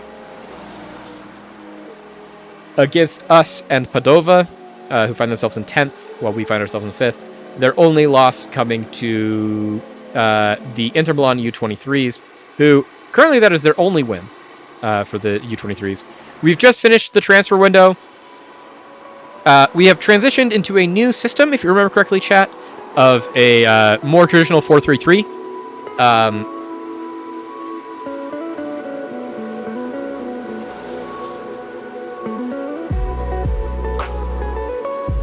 Trying to, settle into a more control possession style than a counter-attacking style, while still being very attacking. Just so that we can make sure that we are playing to the best of our ability for our squad. We want to build a foundation that is going to be more like the Comos of the world and less like what we were doing. And as part of that, we've brought in a couple of youngsters. We've signed another new striker.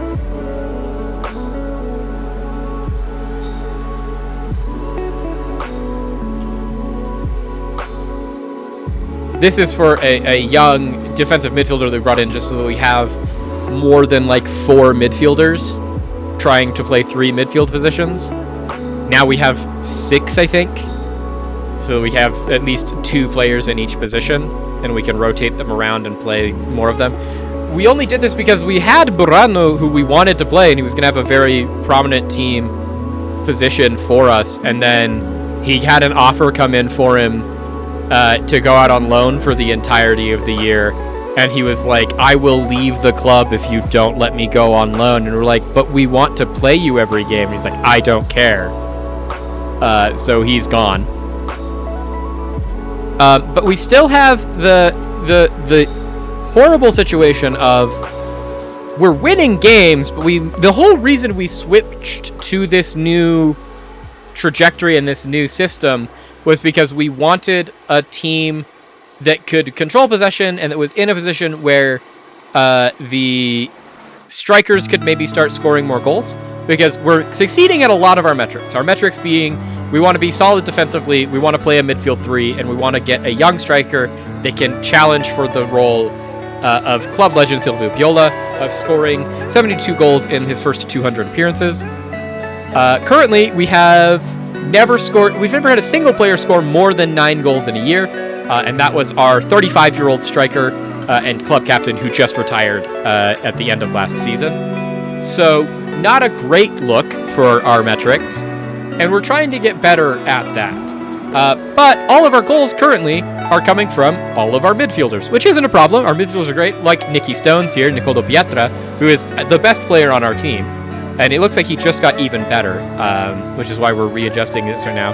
Anticipation gets him to a +4. Acceleration gets him to a +5. Composure gets him to a +5. Pace keeps him to a +5. Dribbling, +4. Jumping reach, +7. So he's back up to a +7.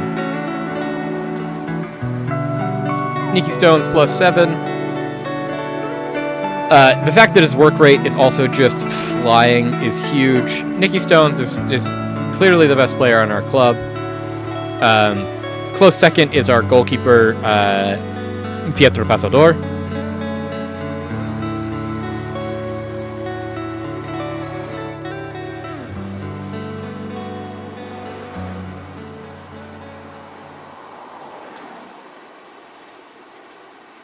But that's kind of the problem we're running into, is we've made all of these sweeping organizational changes to try and find a way to settle into a type of play and position where our strikers can play a more active role.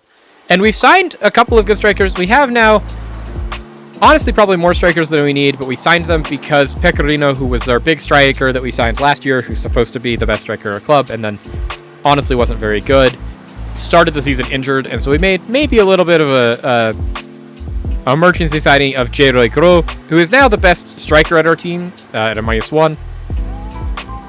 He's just 6'4", he has insane jumping reach, and he's very, very strong. And he fits enough of our other metrics that we're fine with him, but his really only redeeming quality is he's pretty quick, he's really tall, he's good at jumping, and he's good at like fending people off.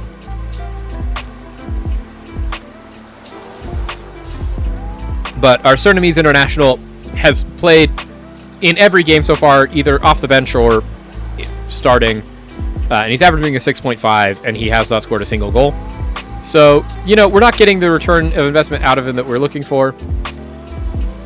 But Perotti, who is coming back from an injury, so hasn't actually been playing, Malahi, Nicky Stones, and Pino, and 33-year-old Gianluca De Chiara, who's our new starting left wing back, have been absolutely incredible, and we've been really carried a lot off of them. Meli Wittven also has been playing very, very well. Meli Wittven has, I think, already more goals now, or the same amount of goals now as he had all of last season, even though he's playing in a new position instead of our attacking midfielder as a regular midfielder. Jota Fofana can come to the regular squad.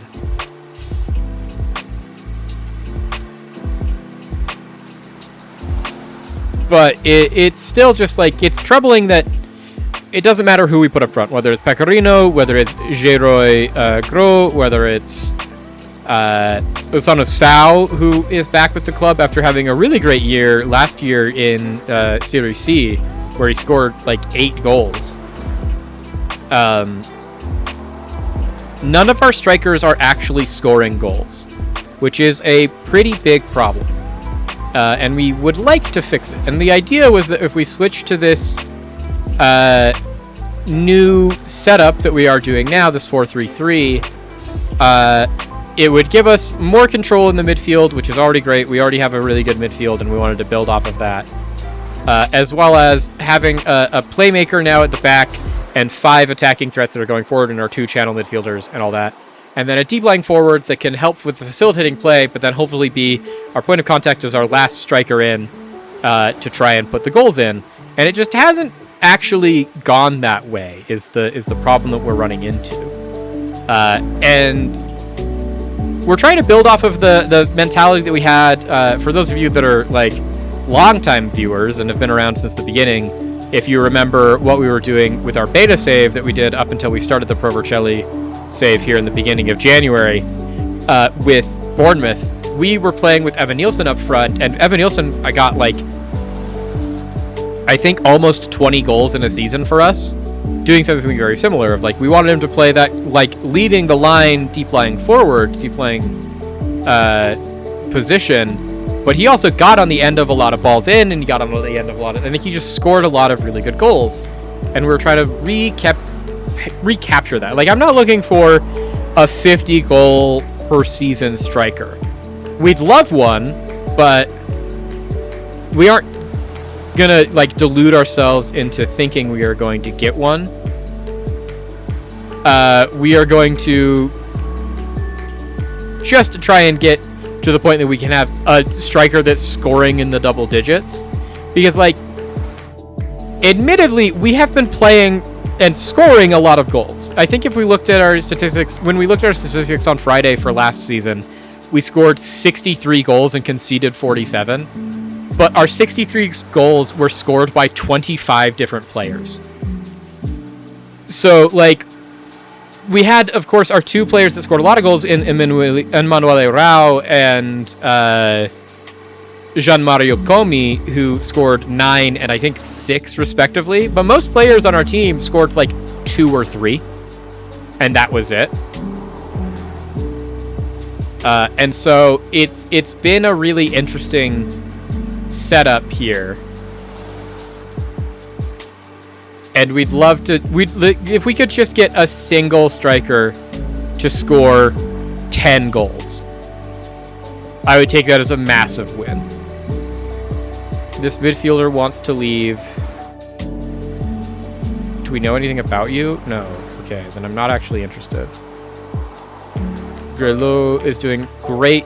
Grelot is scoring goals for our U20s, which is wild. That's our left back. Let's do some opposition instructions. We were playing against Cesna FC. They have been here for a couple of years. We played against them last year. They have a pretty good team. They're pretty middle of the table. I think right now they're actually doing pretty well. Yeah, currently they're first in the league after 3 games, having won every single game. But this will be a good test of seeing if our trajectory is still going to hold, of having it be that our best players are good enough to play against their best players. If we continue our run of just beating all of the teams that we should be losing to. Perotti is still injured, so we're going to have to keep playing Pino. How long are you injured for, Perotti? Perotti is out for another 11 days to 3 weeks. Lysani, Chiara. We don't want Lysani there.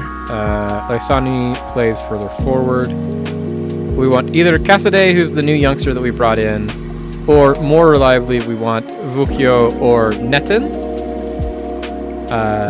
Netin, I think, is our best player in this position, mainly because he's good enough to play deep lying playmaker, but he's also tall enough and actually knows how to play center back so that when we get into our out of possession shape and he drops in between the center backs to make us a back five, he like actually knows how to do that, as opposed to most of our other DMs that don't know how to do that.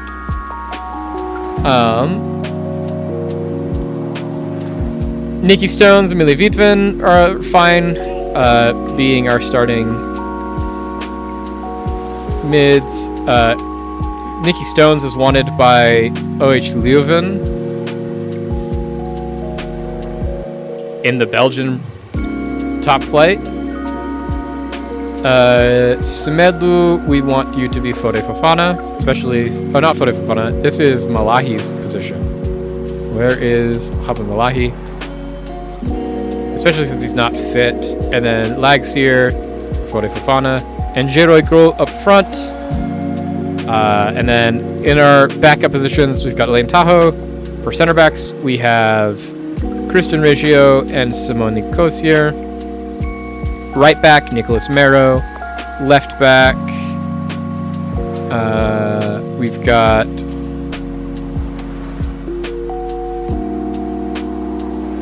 Jose Grelot, who is no longer fit because he played in a game.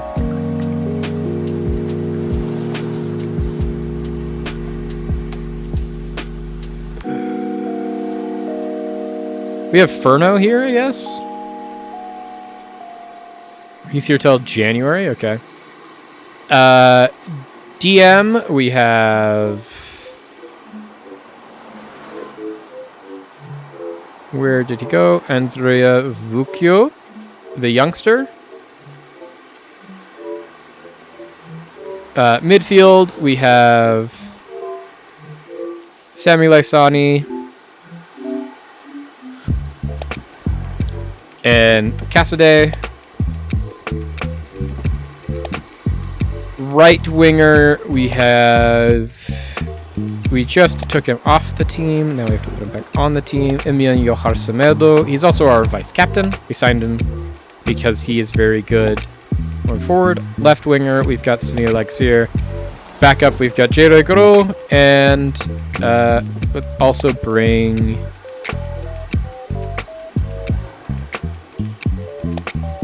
Emanuele Pecorino. Okay, this is going to be our team. We're going to get into our first match of the day, chat. It is going to be us versus Cessna FC, 5th versus 1st. We've been really good playing against good teams so far with our new system. Let's hope that that luck continues.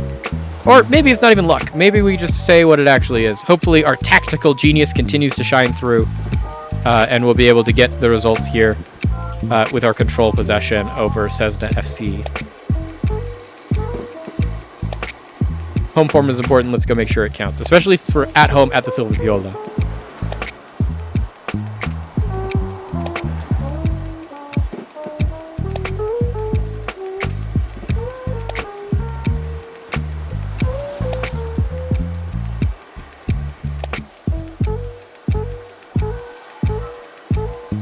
Play to attack. Let's go to that. We just need to have the confidence. Even if I'm lying to them, because like a 4-0 victory over Modena is actually pretty impressive for Cessna. But we need to feel like we belong and that we can hang with them. Because if we let that slip that we don't think we can, that's already off to a bad start.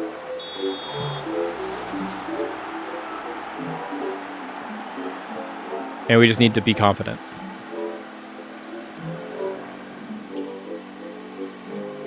Okay, our first highlight is a goal kick for Cessna. They played it short.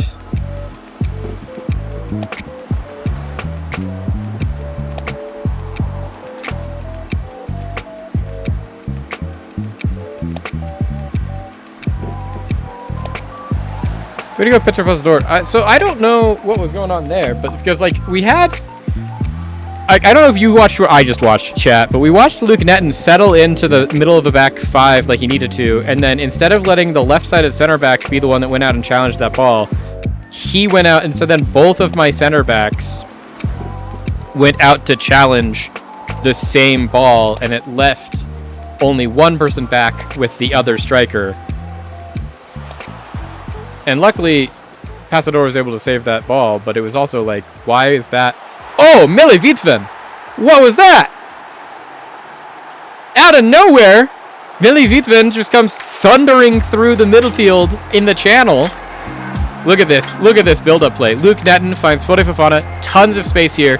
Gap between the center backs. Vitven just sends it. Fode Fofana finds the pass, and then first touch, outside of the right foot, buries that into the back corner.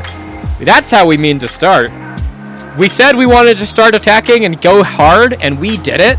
Massive goal. They did not expect that to go in, though, because we have that shot and 2 other shots, and combined we have 1.8 XG. Wow! Pino! Whoa!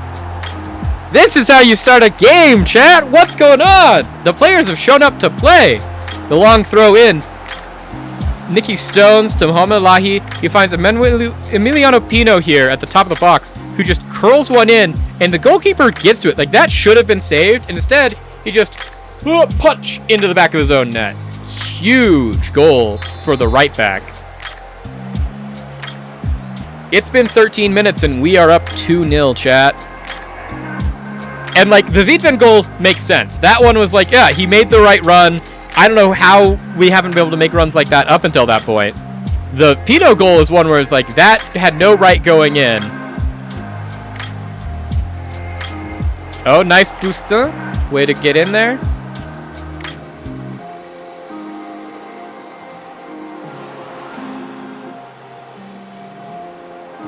Vitven, he's feeling himself.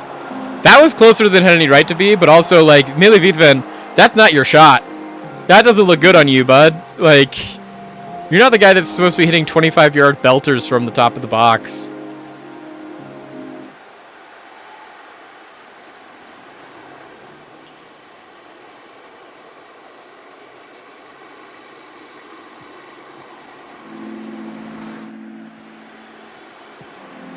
Nedden finds J-Roy Gros. That's what we wanted from that, is our deep-lying playmaker into our deep-lying forward.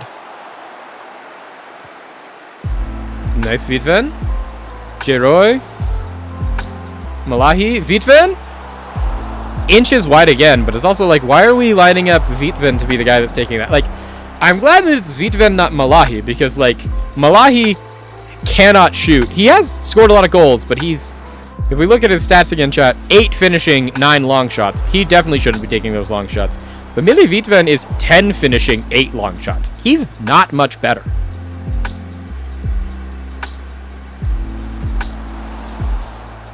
Jeez. Saved by the post there, which, you know, hey, when we have a keeper as good as ours, it doesn't hurt to have a second keeper named the post.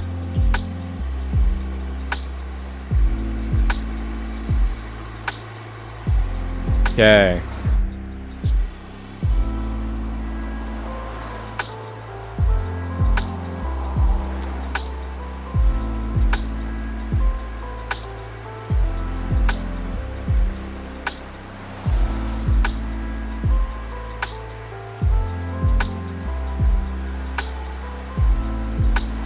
Okay, we weren't as lucky on the long throw that time. J-Roy Gros was not able to win his header. And now, hopefully we don't get undone by David Anquier here on the counter. Okay, way to go, Pino. Pino's played every minute of every game so far, almost, this season, which is more soccer than he's supposed to be playing, since Perotti, who is our starting right back, has been injured. But with the goal in this first half, and honestly some great solid defensive stuff, it doesn't even look like Pino's been phased by the amount of extra time that he's been getting. Got a lot of shots on target. I'm happy. We are continuing with our trend of being really good against the good teams. We just need to play another bad team to see if we can be good against the bad teams still. The teams that are going to sit back and make us attack them and break them down.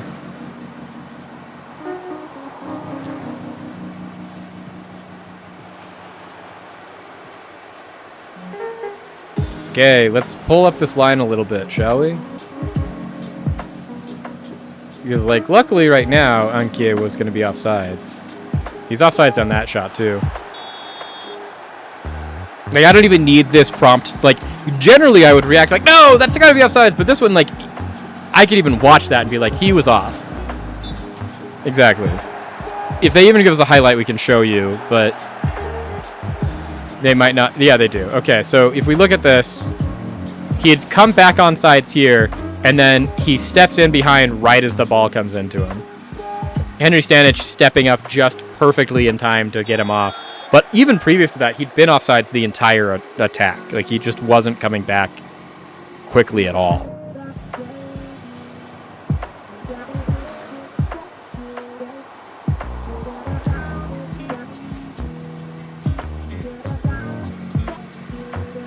I'm doing something that I forgot to do today.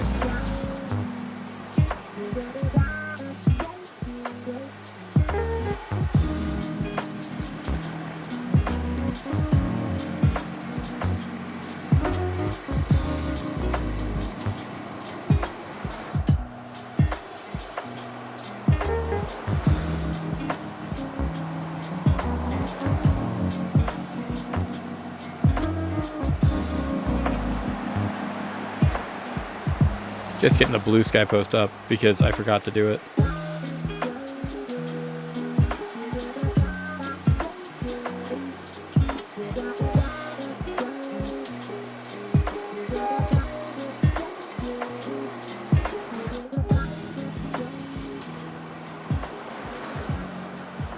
Okay, 70 minutes in though, we should make some subs. Kiara can come out for Mero. Pino can come off for Furno. Netten can come off for Vukyo. And let's do that for now. And then we'll watch fitness for the next 5 minutes or so, see if anyone dips into the red.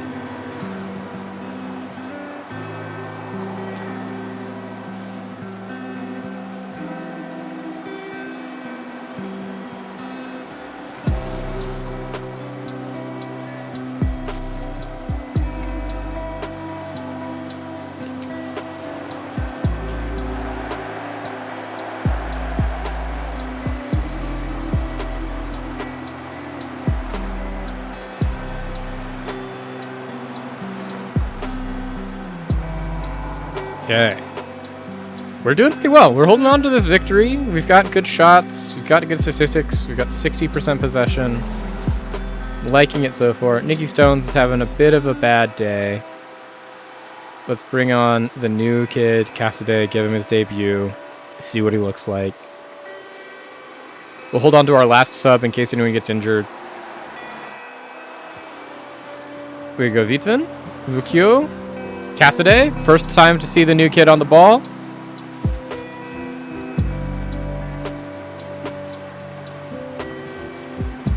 Vukoye. J-Roy! Oh, just wide. That would have been our first goal from a striker this season. Which is wild that it's game 4 and we're saying that, but considering that we've scored 8 goals in 4 games and none of them have come from a striker.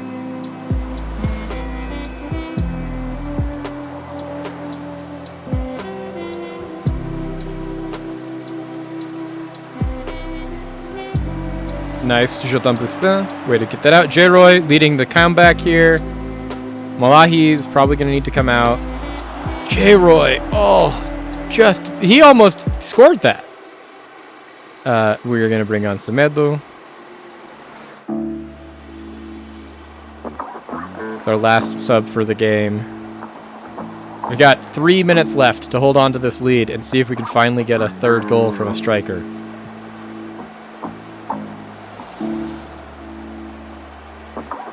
Don't like that he got in behind. There goes our clean sheet. Just absolutely demolished on the counter there. So the thing is like Furno's out of position, so that pulls Stanich out of position. Forsen finds the gap between Stanich, who gets pulled out of position, and Bustin, who's trying to close for him. They play it into him, and then he just beats everybody.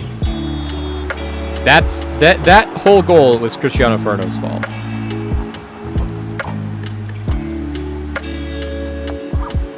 Okay, save this. There we go. Perfect. Game over. We won.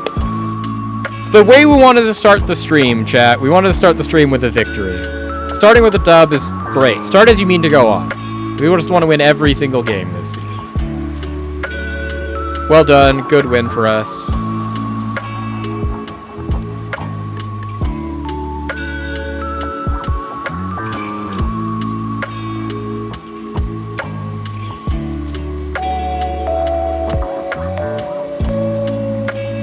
That put us top of the league?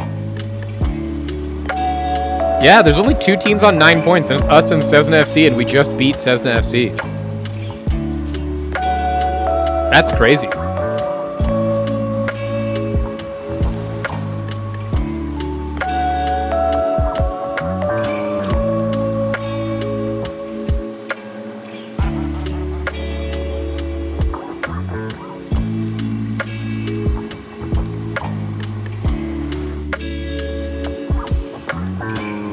Okay, so now we're playing against Benevento. This is another one of the teams that got promoted with us in our same class in the end of that first season. We have yet to ever lose to Benevento, and I don't intend to start now.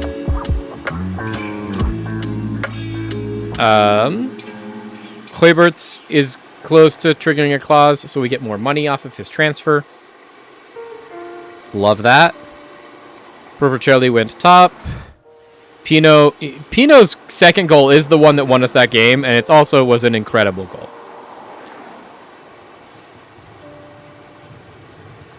Casadei made his professional debut.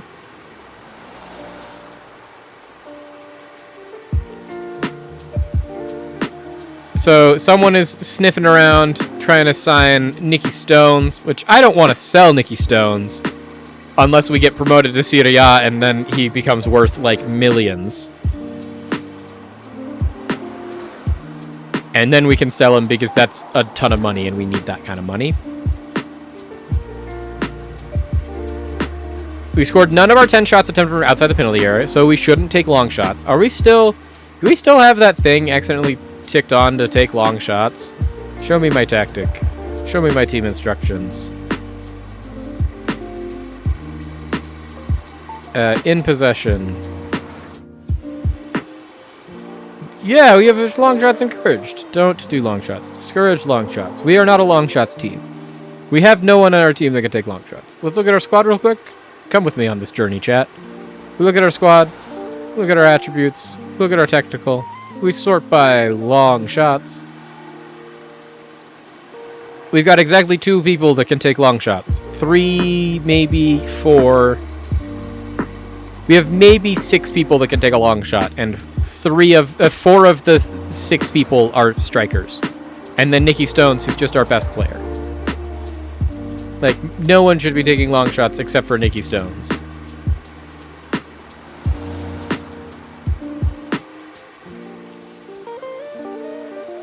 "30-year-old winger at Telstar." I think we're good.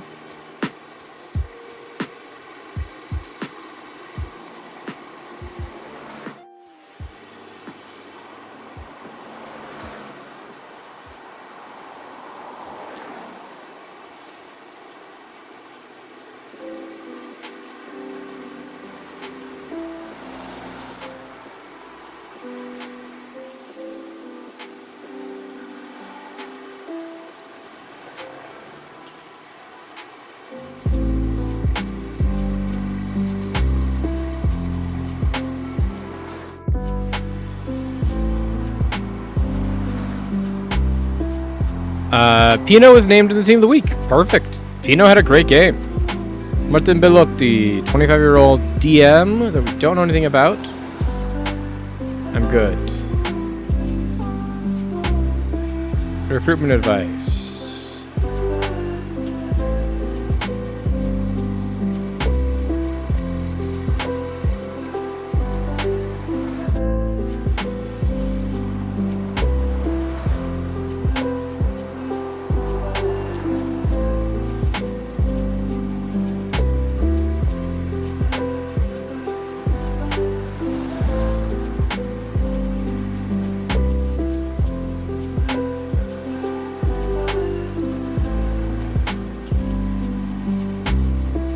Okay, so Millie Vietvin wants more playing time. He's happy with the playing time he's getting. Perfect.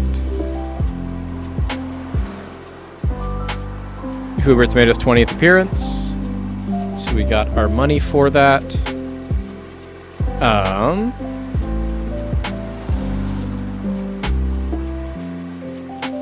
Alexandre Philippou, 27-year-old midfielder, wanted by Sydney FC, listed for a cheap. We don't know anything about you, so I don't know why you're being recommended for me.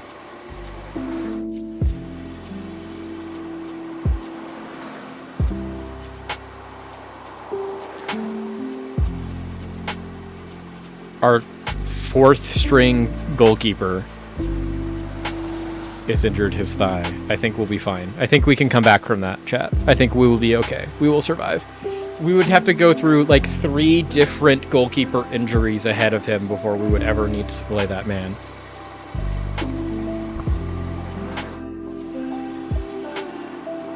So, I think it's fine that he's injured. He can be gone for 2 weeks.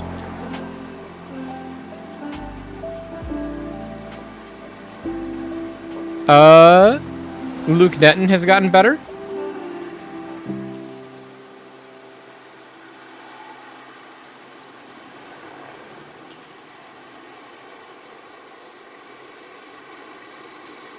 So he's improving in strength, agility, positioning, leadership, decisions, and anticipation.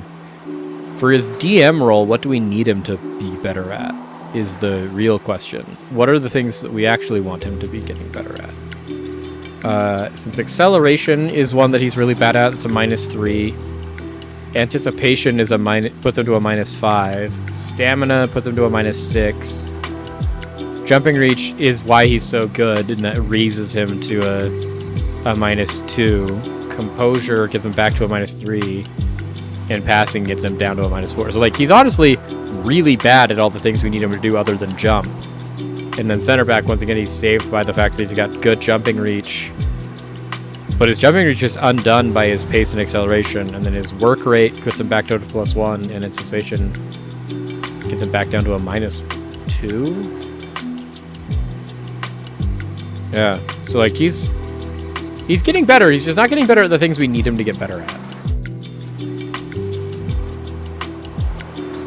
Why do my mentoring groups in detention? Mentoring group 7 doesn't have people in it? There we go.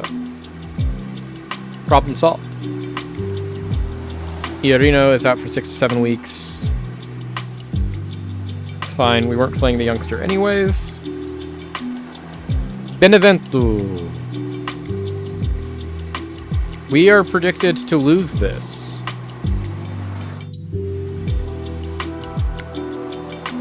Interesting.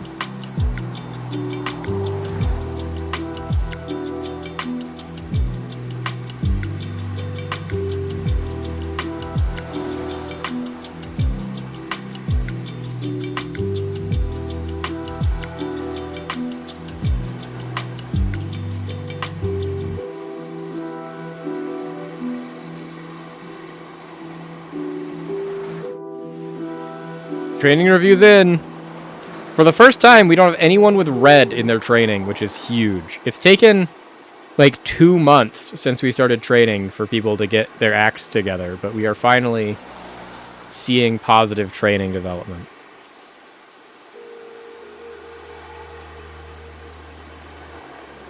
Also, Dota Fofana has put back-to-back like 9.0 weeks together. This Benevento game is important and we want to win it, but like, would it be crazy to play he's actually like probably 20-year-olds now. Yeah, he's 20 now. Are you still a -16? How bad are you actually? Striker, jumping reach, he's got it. Pace, -1. Acceleration, -2. Concentration, -8. Dribbling, back to -7. Vision, -12, balance, -11, off the ball, -14, finishing, -15. So he is better than he currently purports to be, but he's not that much better. He's a -15 now.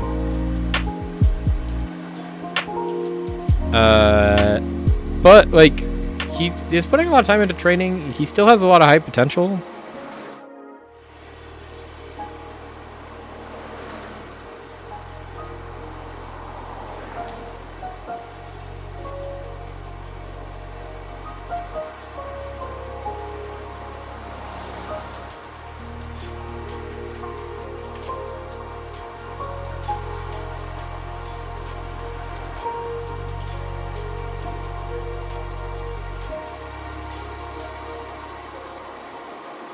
Okay, so they want us to play Fode Fofana up front, which, like, he can play up front. We signed him originally to play up front. Jared Gros is injured. Casadei also is injured for 3 to 5 weeks. We just brought you in on loan, and you're gonna completely destroy your knee? Benevento, De Nicolo shines, Bianchi finds fitness.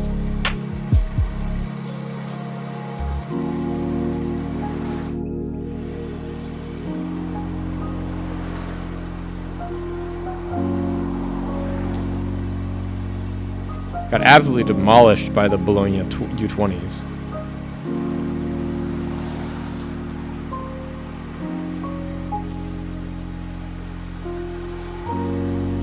Okay, we're putting in our opposition instructions.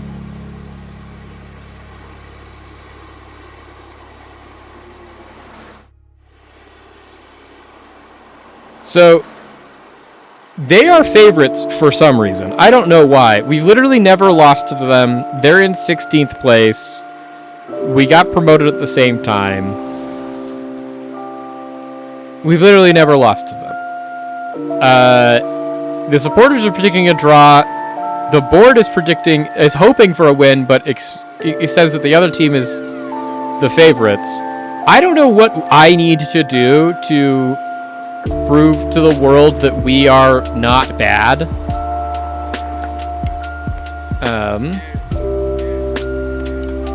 He's been training so well that I think we're just going to do it. We're going to give Fode Fofana the start. Fode Fofana, Semedo for Malahi, Vitvin Stones, Chiara Lysani for Lugnetten, Pino Kosier for Bustin, Stanic, Passador, Tahoe, Kosier, Riggio, Coppola. Honestly, let's swap Kosier and Riggio in. Pino. So we need Mero, we need Furno. We need Laxier, Semedo, and Coppola. We need Lysani in. Vucchio in. We don't have another midfielder that we can bring in other than Fasano. And then Pecorino. We're going to give Daudo Fofana a run here at Benevento. If he doesn't perform, we'll bring on Pecorino or Coppola. But this should be a good game, chat. This is one that we should win. And we should win very handily. Once again, we've never lost to this team. We beat them in the Cup. We beat them both times that we played them in Serie B last season. Even though we are predicted to be the worst team, I don't know why or how.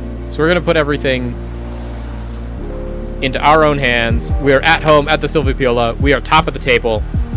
I deserve it top of the table. And we just need to remind everyone why.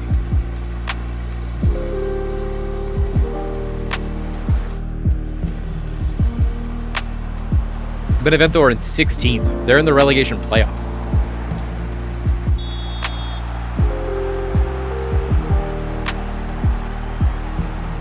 Nice, Pino. Way to pick out the pass.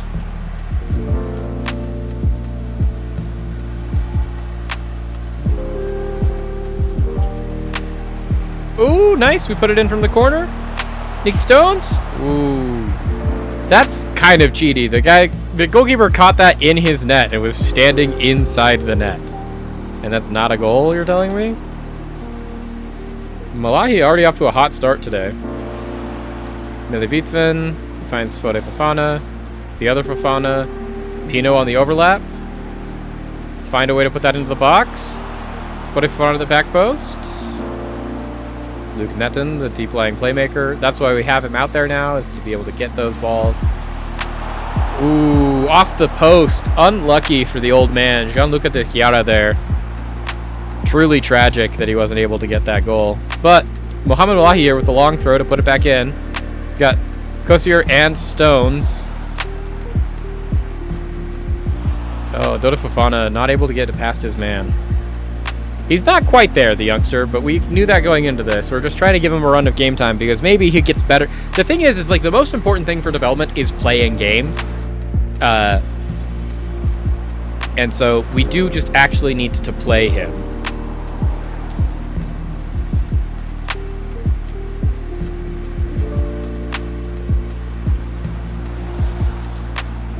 Luke Netton from the top of the box. That wasn't actually a bad crack.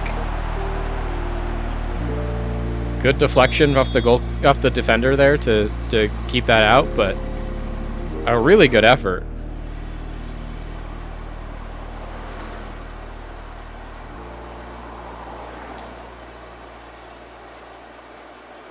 This one here. I'm sorry that my cursor gets mixed up with the ball, Midnight Campaign.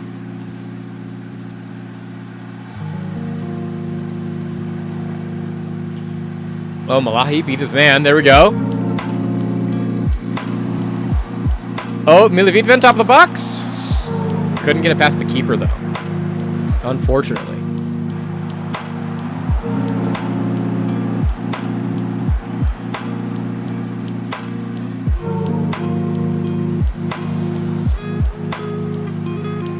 Hey, it's all good. I get it. It's literally, that's like, ADHD is something that has come up in conversation a lot recently as I've been trying to get on this journey, because like the invariable thing about being a content creator currently that I've noticed is that a lot of the content that is consumed, like predominantly more than anything else, is short form, and short form is made for people with ADHD to get hooked on it. And as a person that doesn't have ADHD, at least diagnosed, or one that I don't necessarily think I meet the criteria for all of it, making content for that is something that I just inherently don't understand as well because I don't suffer from it, so I don't know. Oh, Nikki Stones! Great build up there. But it is one of those, like, I try to put myself in the place of like, how do I readjust it so that I can try and figure out how to do that. But this is great. Emiliano Pino with a great cutback here into Nicolo Pietra. And then just, he did get lucky with a deflection there off Scognamiglio. But that's, hey, we opened to the scoring and that's all that matters. Agreed.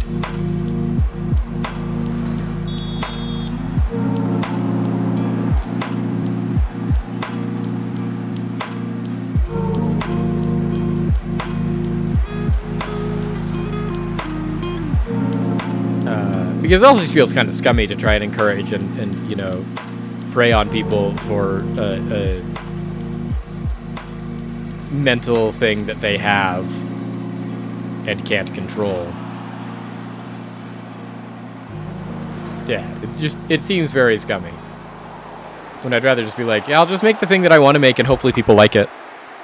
That's just also not as great of a way to find a following and grow quickly, but as much as I need to grow quickly, I'd rather grow organically and safely. 80s cartoons and advertisements. It's one of those things where it's the same argument that I've heard a lot of people talk about the bad faith argument that is usually brought up is the conversation of like, well, autistic people didn't exist in the past. Why do we have so many autistic people showing up with diagnoses currently? The better faith argument that I heard very recently weirdly in a conversation between the internet's John Green and TV's Jason Mantzoukas was Jason Mantzoukas had a very similar take and commentary around debilitating food allergies. Much like he very famously has an egg allergy that gets him to anaphylaxis, and if he eats eggs, it can kill him. In my life, I have a shellfish allergy that is very same. Nicky Stones gets a second goal here already, though, which is crazy.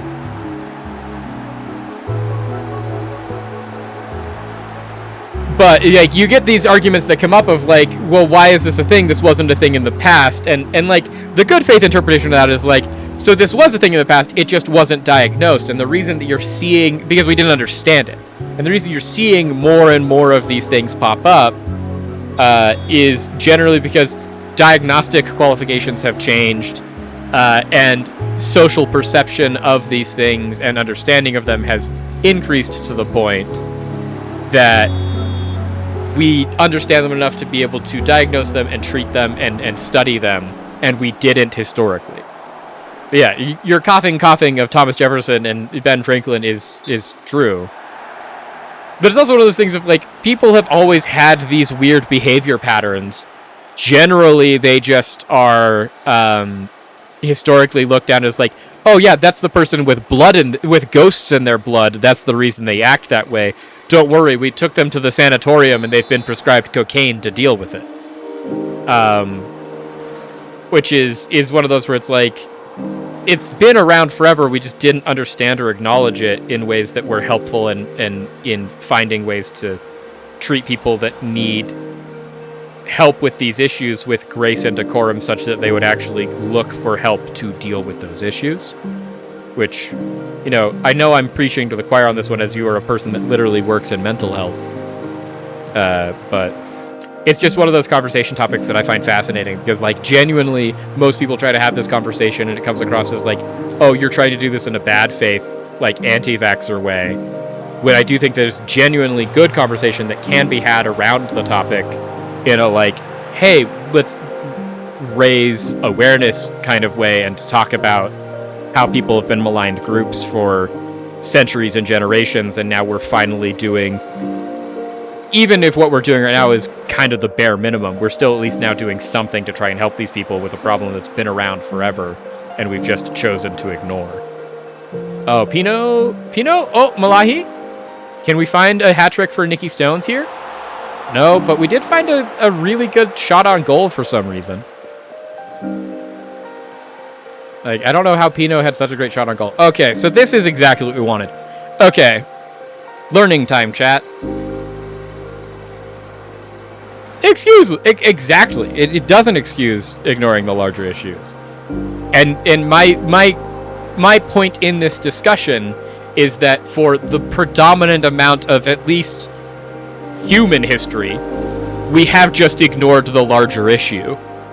And now we aren't. And that is why we're getting the, like, oh, hey, now that we're just not ignoring these things, it's like, oh yeah, that guy's just weird. And we have words and we have scenes to it. It feels like it's popping up more and more. But our learning time here, this is what we were trying to do with the whole idea behind our tactic. So the reason we switched from our 5-3, our 5-2-1-2 tactic to this 4-3-3 was for numbers like this, because what we have been able to do with this is against worse teams, which we know while the world doesn't know. We know in our heart of hearts, as the chat that we are, that we are a very good team. We are able to do things like this. We have 70% of possession. We have 14 shots to their 2. 10 of our shots are on target. Only 1 of theirs are. We are massively outperforming our opponents, because what we are allowed to do as the better team is hold on to the ball, pass it around, move it around, keep all the momentum for us, and then eventually put it into the back of the net. And as long as we do that, our opponents are going to look like this, where it's like, oh, they have all of these horrible statistics.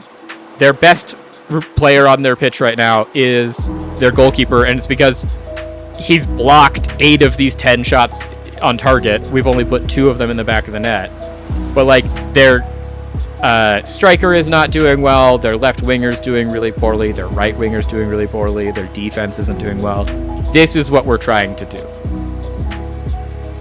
So the fact that this is working is, like, it's our finally good proof of concept of, like, even against bad teams, we can do this. Because against the good teams, we're going to get probably closer to, like, 50% possession. And against the bad teams, it's like, no, we are 70% of the ball. Our opponents don't ever get to touch it. We are dominating every part of it, and that's what we're trying to do. Yeah, no, it's an interesting conversation, I think, getting back to the just diagnostics and stuff like that, because it is very much just a... My favorite take on the entirety of it is, and I think the only piece of media that I've ever seen handle it well, or at least in a not immediately shameful or like there's something wrong with you way, and it stuck with me forever because I read this really early, was weirdly enough Rick Riordan's Percy Jackson the Olympian series, which I haven't watched any of the most recent iteration of the live action show of that, or have I read many of the books that have come out more recently, but the original 5-book series of Percy Jackson and the Olympians, one of the things that they talk about in the first book that has always stuck with me and I thought was a really interesting way to look at this and trying to talk about these things that can be viewed as disabilities, it can be viewed as problems or things that are broken or wrong with an individual in a more healthy way, was they started the book by describing your protagonist as a conglomeration of all of his deficiencies that make it so he doesn't fit into the world that he lives in, which is the world of non-magical, non-demigod peoples. Of just like, he has dyslexia, he has ADHD, he can never focus on anything, he's bad at math, he can't read, and because of that, he's always been labeled as this problem child, this troublemaker, thing that is, I think, a very common label to most people that, like, I've known in my life that have these various conditions that they suffer from or afflicted with or just have to live with, is, unfortunately, most of their lives, they are... The most generous term that is usually used to describe them, especially in the time that I was reading these books when I was like 12, is as problem children or troublemakers, which is never something that you want to be labeled as an individual. Also, that was an insanely good ball play right there. Like, that was such a beautiful lead up to that goal.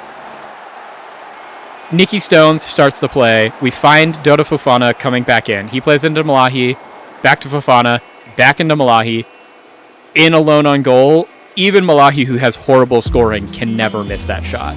That was just beautiful. Let's make some changes, though. Nikki Stones can come out for Lysani. Malahi for Semedo. De Chiara for Mero. Pino for Furno. And then we'll hold on to that. But so they spend the entire first like couple of chapters building that idea up of this is the thing, and this is this character that is supposed to be our protagonist, and here's all of these things of like, this is why he's a problem child, all the adults hate him, everything's really bad, and it like really puts him into this really bad place. And the only thing that he has going for him is he's got his friend Grover, who doesn't think that he sucks, and then he's got the one teacher that's in the wheelchair that thinks that he is just misunderstood, and that he could excel if he really put his mind to it. We later come to learn that this is his friend that's the satyr, and then his teacher that's Chiron, the hero trainer of Greek mythology and history. But we don't know that at the time. And then when he finally gets to the Camp Half-Blood, and he meets all of the other demigods and things like that, is when he finally gets a person, and they explain to him, it's like all of these things that the beginning of the book paints as deficiencies, or society as large paints as deficiencies and things that are wrong with him, and things that are a detriment, that have made him a troublemaker and have made him this person that everyone didn't like. When you put them in the context of like, no, your ADHD is battle instincts, of like, you are meant to be on battlefields with other demigods fighting the monsters.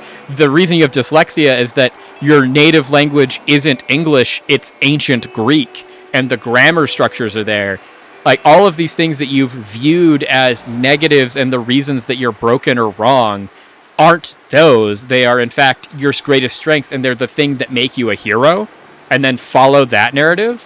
It's just a narrative that has kind of stuck with me my entire life, because it's one of those where it's like, even as a kid that hasn't dealt with any of those things, like I don't have dyslexia, I don't have ADHD, I don't have any of these neurodivergent diagnoses that have labeled me as such or had to deal with those kinds of labels in my life.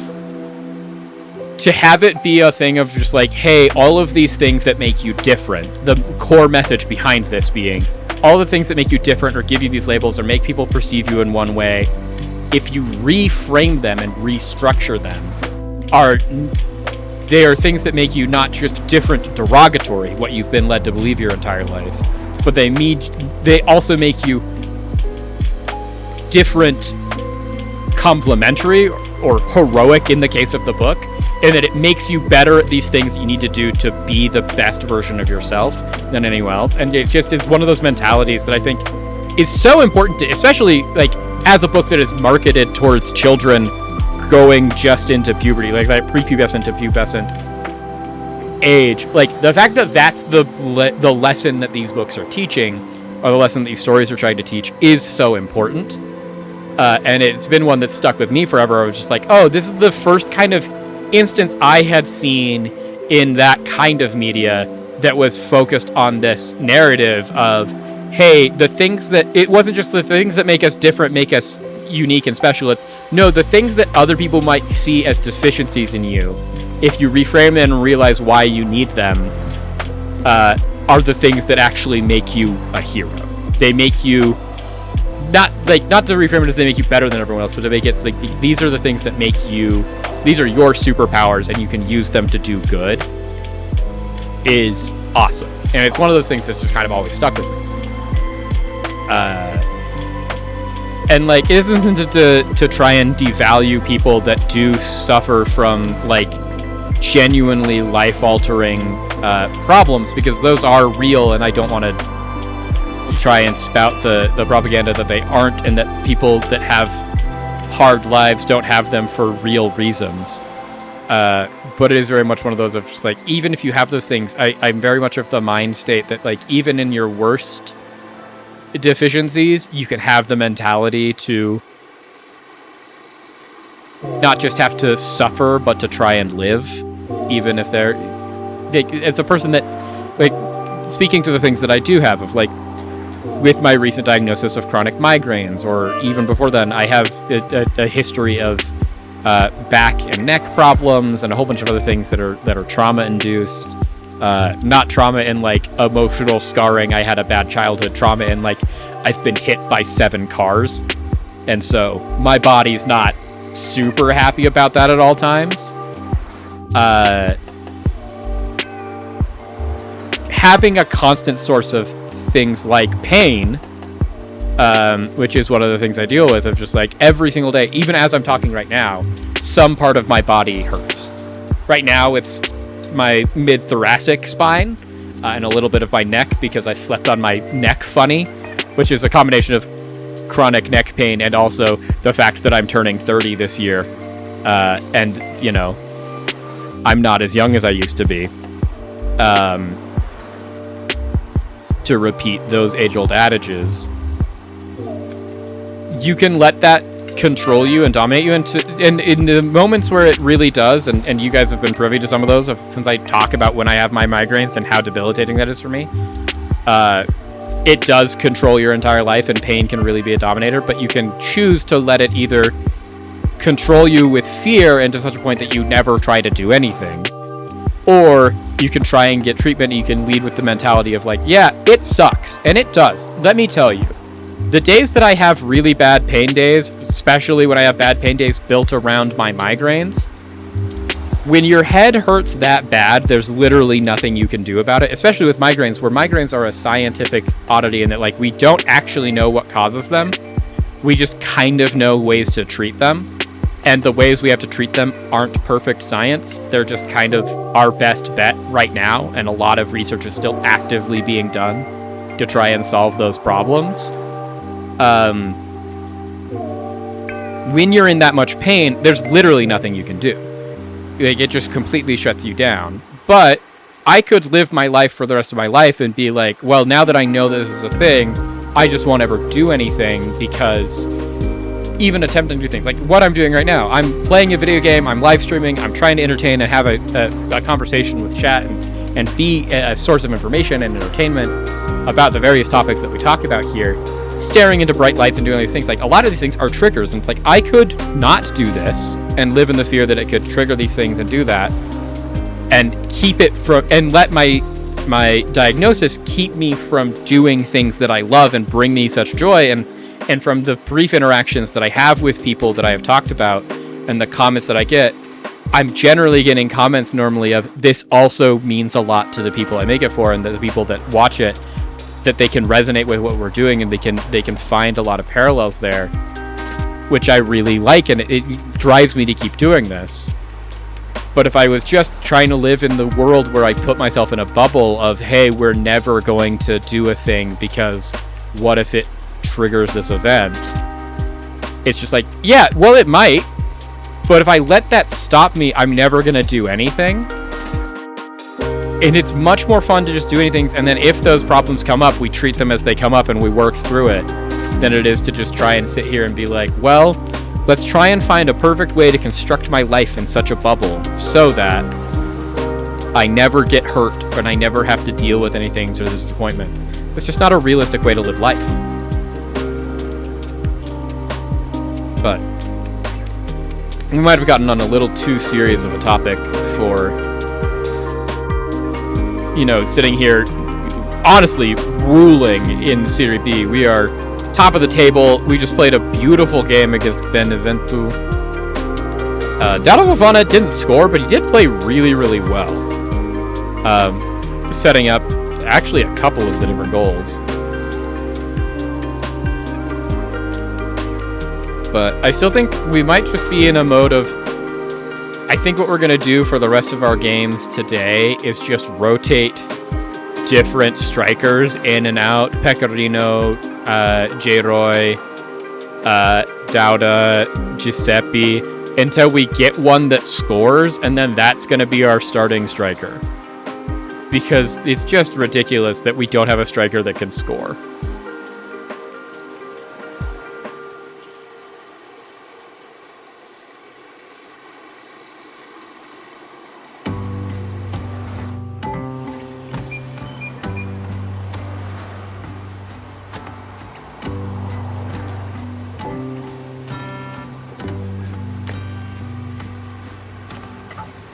Semedo? Not training well. I need you to train a little bit better. And then Ferno. Okay, so we're doing really, really well. We have Modena that we're playing tomorrow away. Modena played very, very good last year. They finished in the top 8. Currently, Modena find themselves in 6th. They have 9 points from 5 games. Who have they lost to? They've lost to Cesna, who we beat, and Sampdoria, who are currently in 3rd. They have beat Cremonese, Frosinone, and Carraresi. Frosinone are plummeting. This is a team that was in Serie A last season, and now they are bottom of the table with a single point. And their single point is a draw against Carraresi, who also only have 5 points. So, like, Frosinone, the fall off is real. Luca Nettin.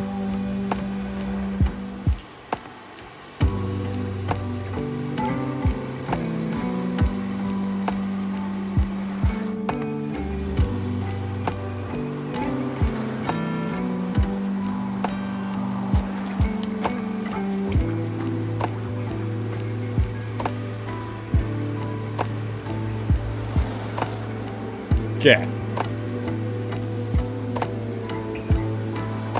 But yeah, so what are we going to do for Modena? So if we're going to follow the statement that we just made of, hey, we're going to try and rotate through strikers until we find the striker that does. We've played a lot of J-Roy Gro. They're hoping for a win against Modena, recognize the opposition is the favorites for a reason. Supporters are expecting a drop, but if there is a winner, it would be Modena FC. Okay, so everyone's predicting a loss or a draw. So far, that hasn't stopped us yet, except for the one match that we were predicted to win that we did lose. So, Pasador, Stanic, Bustin, Pino, because we still don't have Perotti back, right? He's now not a straight red. He's back in 3 days. Unfortunate. Stanic, Justin, Bustin, Pino, Netten, Di Chiara, Nicky Stones, Meli Vitvin, Semedo, Malahi, Lagsir, Fode Fofana. Honestly, we'll play Lagsir this time.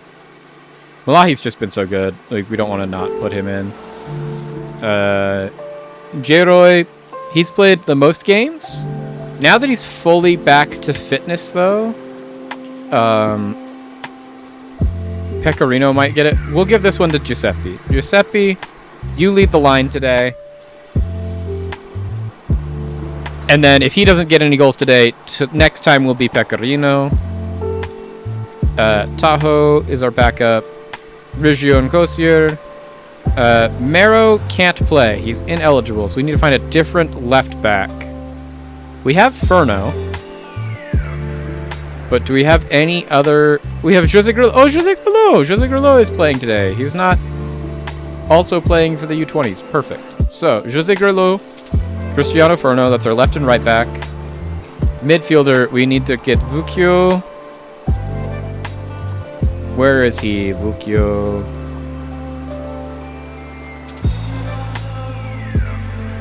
Andrea Vucchio. There we go. Okay, Vucchio. DM. Midfielder, we've got Semi Lysani.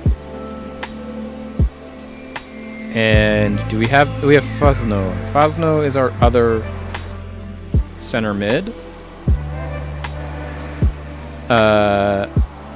And then Fode Fofana and Semedo. Semedo, Fode Fofana, Pecorino. And then let's bring Dauda. J-Roy, you can just take this one entirely off. Can be our little secret. Okay, so this is going to be our team that we're going to try and take to beat Modena. Once again, we're just going to keep rotating strikers until we find one that actually wants to score goals, because currently none of our strikers are scoring.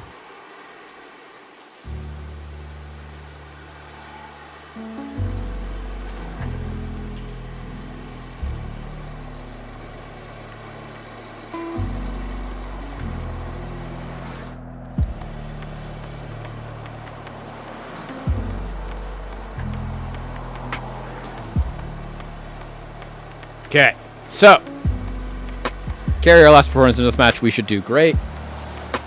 I think we're going to do very, very well.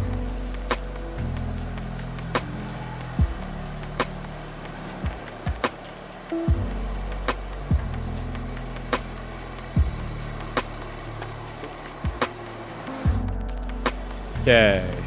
Took a lot of confidence from the performance. We like the feeling, want to maintain a level of performance. Team picked itself. Strong team. Have a chance of winning if we play as we are capable to. Nicky Stones, he's my favorite player we've ever had. Nicky Stones will be enshrined forever in the halls of Valhalla. We will induct him into sainthood. We will canonize Nicky Stones if he stays with this team. For a guy that we signed on a free in our first season in Serie B to become like the best player we've ever seen, Nicky Stones is great.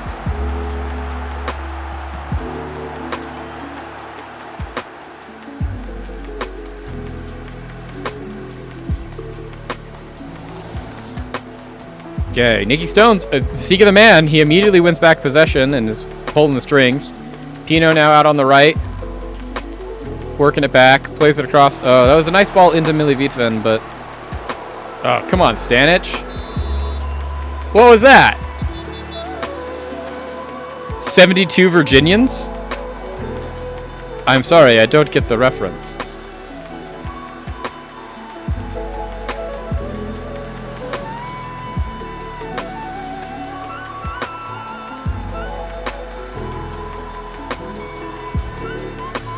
Irenzo.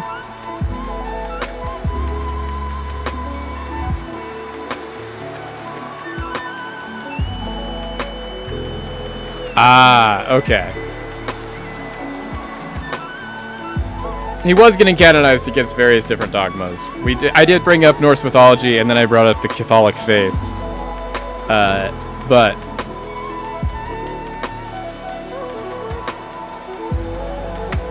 I get it now. I'm starting to put it into there. He's just very good, and you know, he could get into the Islamic faith and get his 72 virgins.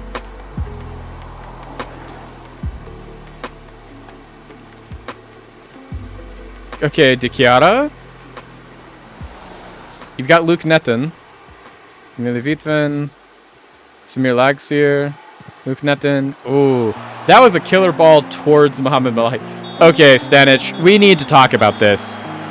We need to talk about this, Stanich. This is now the second highlight in a row that has ended with them winning the ball, kicking it forward, and instead of even attempting to win the header, you're just walking up next to the attacking player who is clearly getting in behind you and just shoving him to the ground and then looking at the ref like, wasn't me? I didn't do anything. He just fell over. Must have been the wind. Like, I don't know what's going on here, Stanich, but like, you're tall and you can jump. Win these headers. Stop getting beat, having it go over your head, and then just, you know, pushing the guy into the dirt.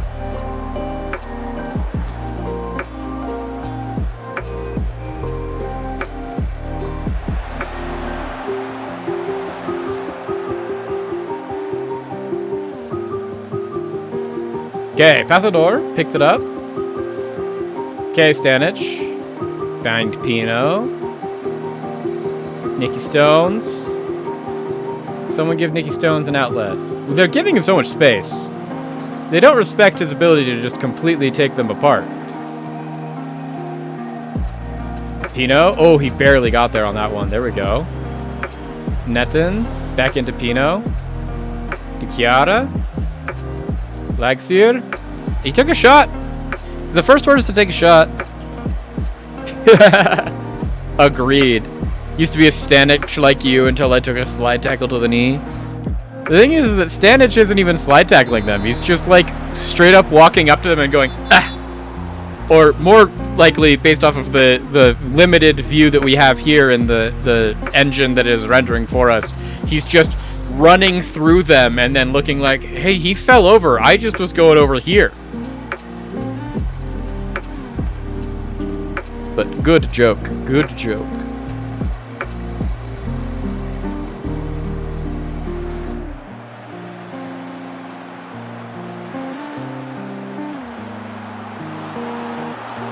Okay, so marriage is an act of violence.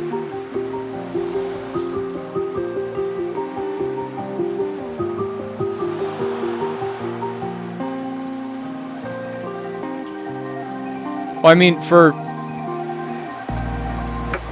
a debilitating act of violence. I mean, for a very long time. So I had the absolute pleasure of getting the opportunity to go watch a musical late last year, called The Suffs. Which is a really, really great musical. Cannot recommend it enough if you are a person that enjoys musicals. That the entire premise of the musical was it was a musical retelling of the women's rights movement, specifically around the effort that went into earning the right to vote here in the United States of America. And it was a really, really good show. Excellent music. Very great message. They absolutely killed it. The production I saw of it was very, very particularly good.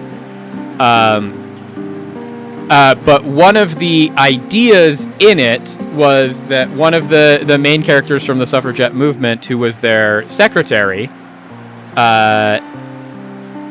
meets a man who was an aide to the president at the time, who I can't remember exactly who it was. I don't think it was Wilson.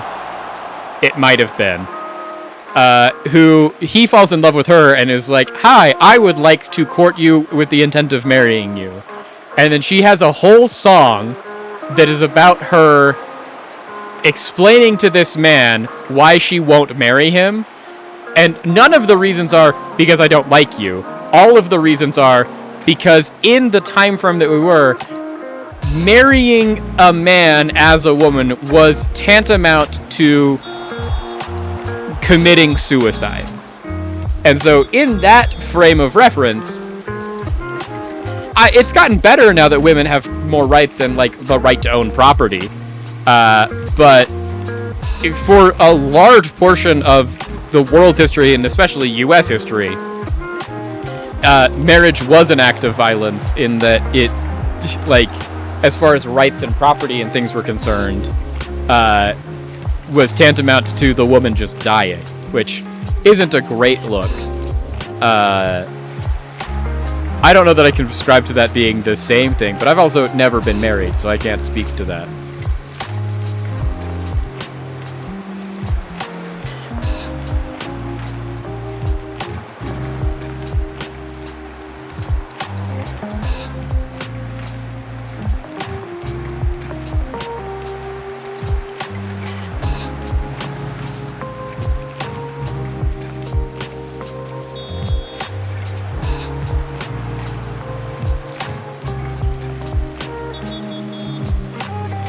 You know, makes sense, Rat King.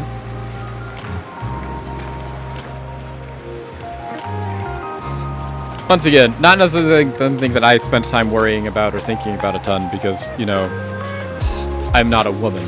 So I don't generally spend time in the headspace of thinking if I was a woman other than in empathetic strategies when I'm trying to talk to people.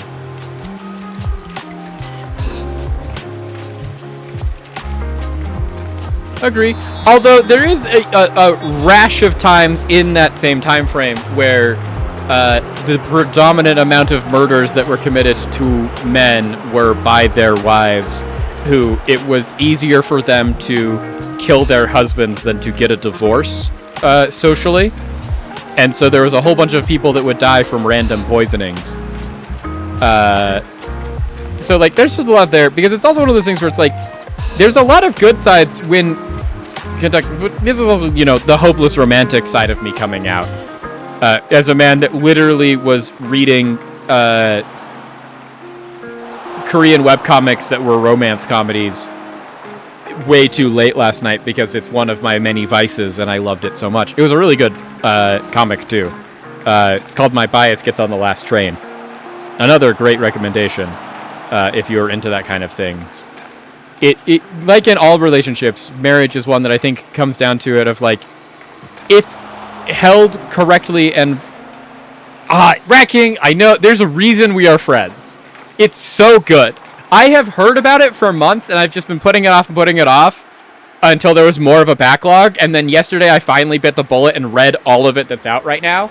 And oh, it's so good. Have you read Control-Alt-Resign? Control-Alt-Resign has very similar vibes to My Bias Gets on the Last Train. If you like My Bias Gets on the Last Train, you will love Control-Alt-Resign. No, they're perfect. I love them so much. Also one of my favorites. I'm glad that we can have this conversation. Maybe that's what I should talk about on stream, is just all of the Korean webcomics that I'm reading. Because there's hundreds of them and I can talk about them for hours. But being the hopeless romantic that I am, and one of the things that I genuinely think about in relationships, and one thing that I try to practice in relationships when I'm in them, is that the most important thing in anything, whether it's romantic or a regular friendship, is communication. And marriage comes down to that same standpoint of just like, you need to be communicating actively in a marriage and making sure that everyone is getting the same out of it that they are putting into it and what they're looking to get out of it, and that you're all aligned in all of these things. Because just no relationship, romantic or otherwise, functions without healthy communication at every level. And I think most of history is dominated by narratives of just horrible communicators and the events that happened because of them. At least most of narrative history is. I mean, like, one of the hallmarks of Western culture as far as narrative history is concerned is the Oedipal plays, all four of them in Greek tragedies. And the entirety of all 4 of those plays could be resolved if any single person ever communicated straight with another person at any point in time. And instead, we get the crazy narrative that is the story of Oedipus and his family. Exactly. But it's also one of those things where, like, not even just in Korean webcomics, where it is the number one cause of problems is the fact that no one ever talks to each other in a healthy or even realistic way. Which is one of the main reasons that I read it, is because it's also just, like, the angst you get from that, the mirror neurons firing, it's just one of those, like, literally if either of these 2 individuals just ever sat down and had a conversation. It's also why some things are so refreshing, like Control-Alt-Resign, or,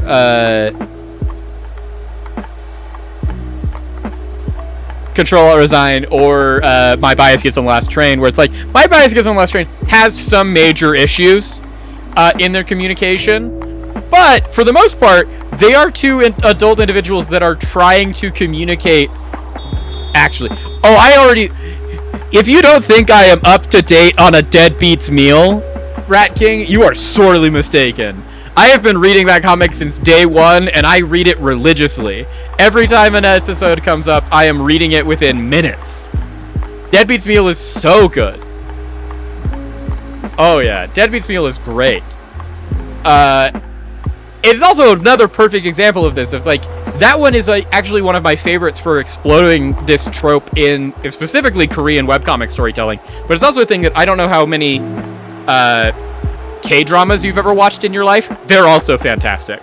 But this is very much just a trope in Korean storytelling that I've picked up from the amount of it that I've consumed.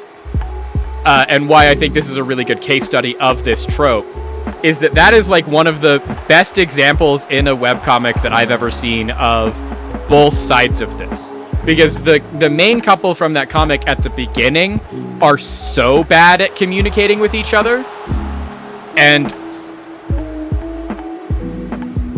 yes, they are way more complex than just talk to each other.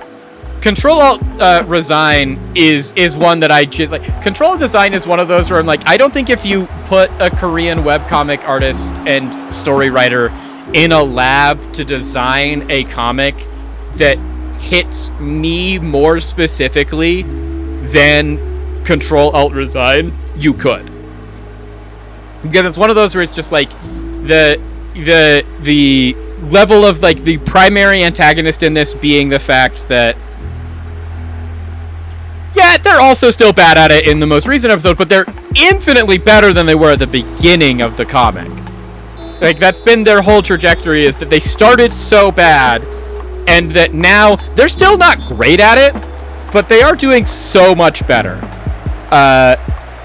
And that's the good thing. And they have their moments where they're just actually genuinely good at it. And the main thing in specifically Deadbeat's Meal is that at the beginning, they're bad at it and they don't want to try. Whereas now they are bad at it, but they are actively trying. Like, they're recognizing the old patterns and they're actively trying to change them. Of like, oh, hey, in the past, I would have responded like this. Oh, also, is this a penalty? Please give me a penalty, ref. Okay, so we got a penalty. Do we have anyone on our team that can take a penalty? Nikki Stones. Apparently you're good at penalties. Also, Marco Fasano apparently is good at penalties, but he has zero composure.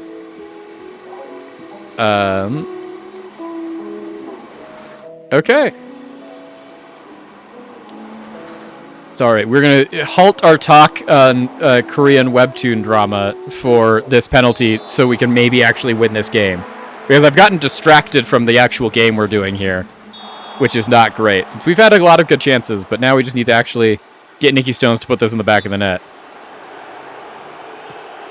There we go, Nikki Stones! That's how you do it. That's our leading goal scorer. So what if he's a midfielder? Yeah, that one I like just because it is one that basically all of their problems can be solved with just go talk to each other like adults, please. But at the beginning, they're bad at it, and at the end, they're still bad at it, but now they recognized how bad at it they were before, and they're actively trying to correct their behaviors, which is refreshing. Whereas Control-Alt, it's very much like, I like that their issue is much more complex than just to talk to each other. It's more like, they have set very clear boundaries, and now those boundaries are starting to be tested, and they're trying to navigate that in a way that isn't harmful to any of the individuals involved, which I really appreciate. It's like, oh, this is a very healthy, just like, hey, we had the upfront discussion of like, this is our boundaries, let's not get there. Spell for a Smith, I've heard good things about. I haven't read it yet. It keeps popping up. It's another one of those where I'm like, I keep hearing good things, it keeps popping up, and eventually there's going to get to a point where there's enough of it finally that I can do what I need to do, which is read like 100 chapters of it all at once, and then I'll be hooked for life. But I've heard good things about Spell for a Smith from not just you. I have heard very good things. That's probably good enough. I could probably get into that soon then.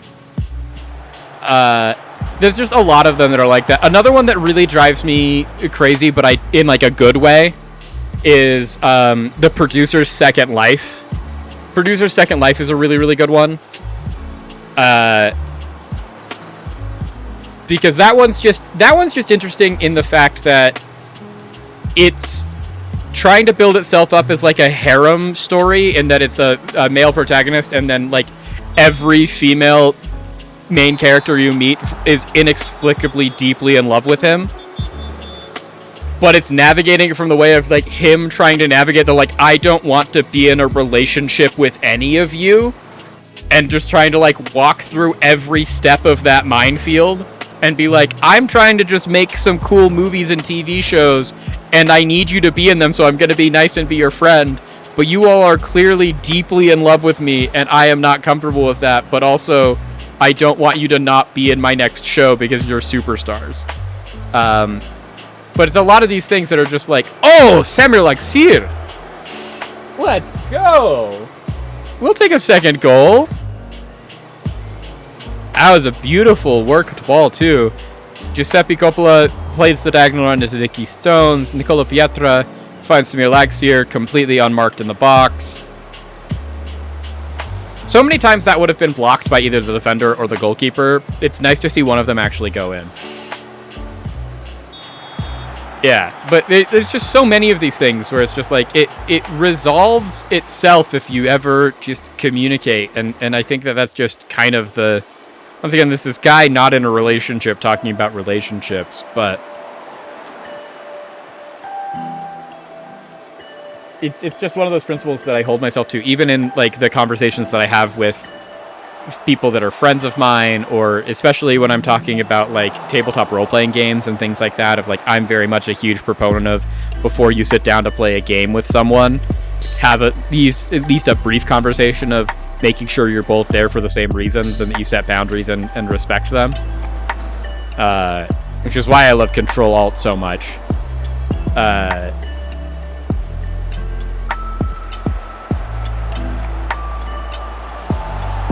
Bias is one that I love just because Bias is just a cute story.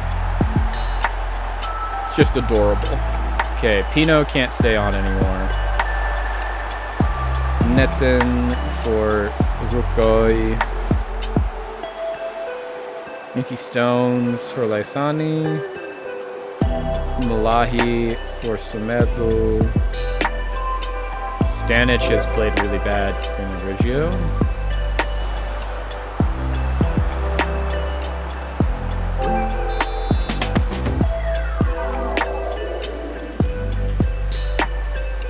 Okay, so, sorry, focusing back up to this.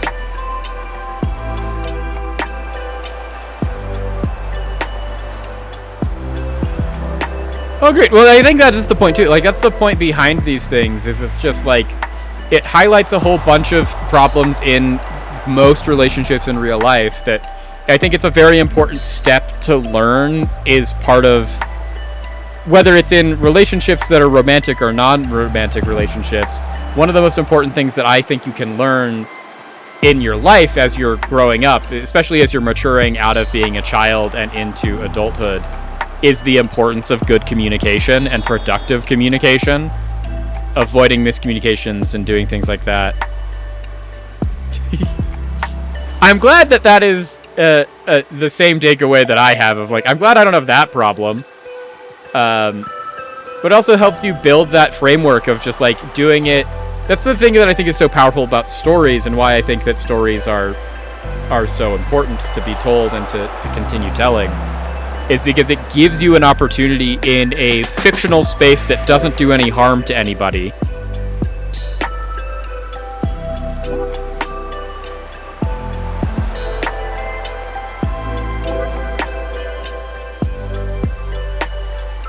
Sorry, I just got a message in from my roommates about a situation here at the house that I had been tangentially involved with, but hadn't seen how it had been resolved, and it has been resolved in a way that I wouldn't have resolved it, that I agree needs to be fixed, and so I have to...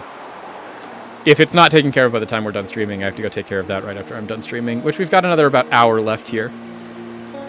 Speaking of, we're doing pretty well here. The fact that we're only down by one, we're only up by one, I'm less than happy with, but I think we're actually getting to the point where I think what I want to do, even though we're in a highlight that I think is pretty good here, is just turn on our time wasting, because we keep giving up these kind of counter-attacking movements, and we just want to kill this game off. We don't want anyone to...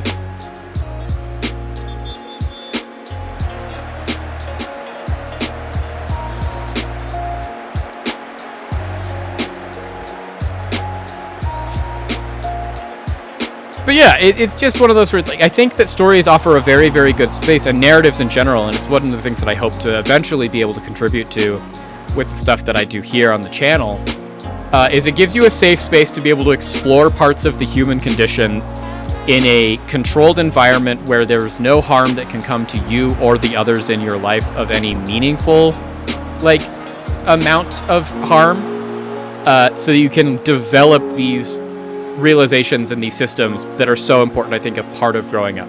Because it's like, as someone who's not in a relationship, and you know, as you're corroborating as someone that is in a relationship, Rat King, being able to read all of these stories that are about these romances, and where it's just like, oh, the big problem in all of these things is miscommunication or ineffective communication, because sometimes they are communicating, they're just not communicating well, and it leads to all of these problems that are so easily avoided. And you can then use that as a framework to be like, oh, I keep seeing this repeated theme over and over again, and hopefully you get the idea in your head of like, well, if I don't want to deal with that, I just have to learn how to communicate well, or what good communication looks like, and then you can start trying to apply that to your everyday life. And the fact that it can be so important in things that aren't just romantic relationships. So it's just like, yeah, I know we have this framework that I'm being told of this Korean romance comic that is entirely about this romantic relationship and all of the trials and tribulations that go into it.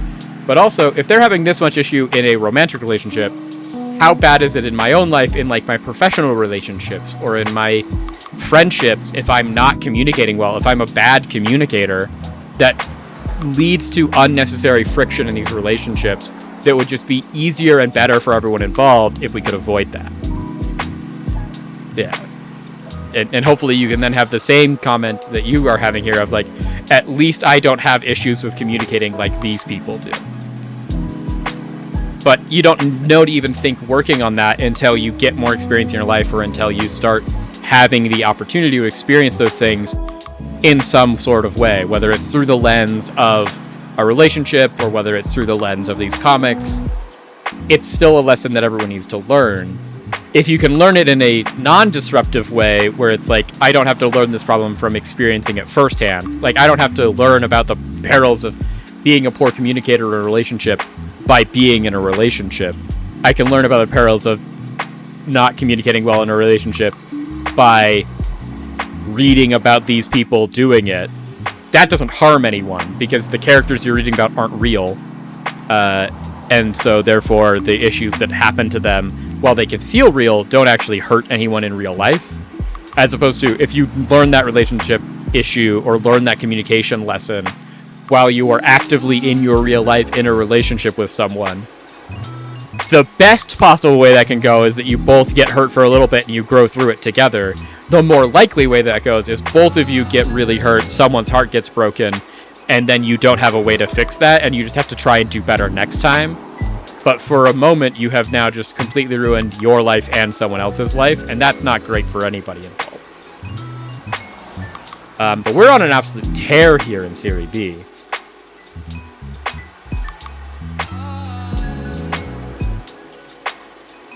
Pietro Pessador was selected in the team of the week. He deserved it. The number of just crazy saves he pulled off to get us so we could have that win was massive.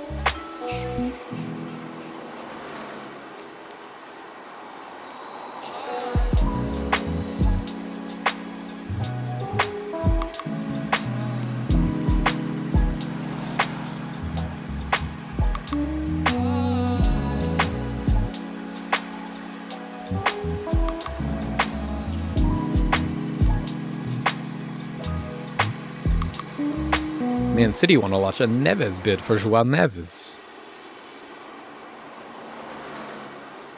Okay, Gisleri is back from injury.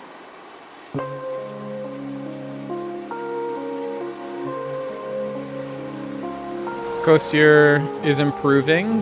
Is he improving in such a way that we care about? No, he's in fact getting worse at the things that we want him to be getting better at. That's not good.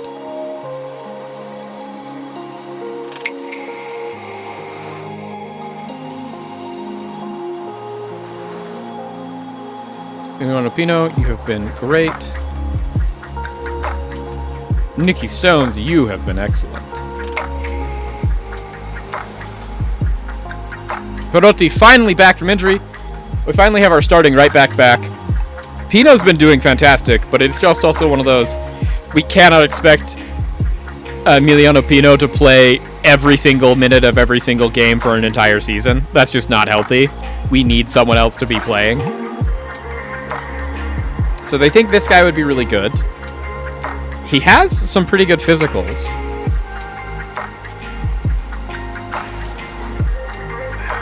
For any of the midfield positions we want him for, though, he doesn't have the anticipation. He doesn't have the composure or concentration. Like right now, he's -4 on anticipation. He's -2 after acceleration. He's -8 after composure. He's -5 after pace. -13 after dribbling. -19 after jumping reach. He has the passing and tackling. Would he be better as a DM? DM, he's got +2 after acceleration, -2 after anticipation, -4 after stamina, -10 after jumping reach, -16 after composure, -17 after passing. So like he's technically better as a DM, but it's bad and worse, not good and bad.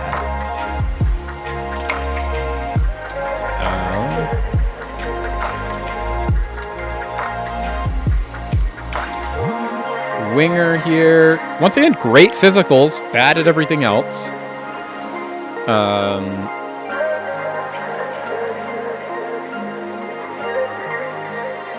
12 pace, so he's +1, +3 after acceleration, 0 after anticipation, -2 after crossing, -10 after jumping reach, -7 after technique, -14 after composure. So, not great, but also, why in the world would anyone ever play this man who's 5'5" at center back?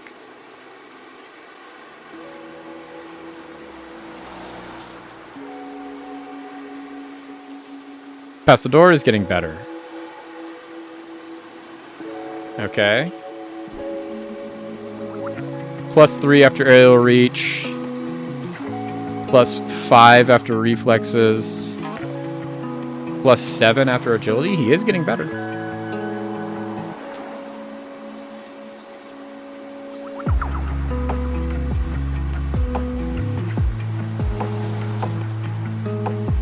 Nice. Pietro Pessador is getting better. We love to see it. The scouting update. Let's look at a list of them. Recommendation. Antonio Ribeiro at Aruca. Maybe worth looking at. How good of a center back are you? Pace, acceleration, and jumping reach gets him to a -1. Work rate keeps it -1, and so he's just a 0. He's 6 feet tall. I don't really need him.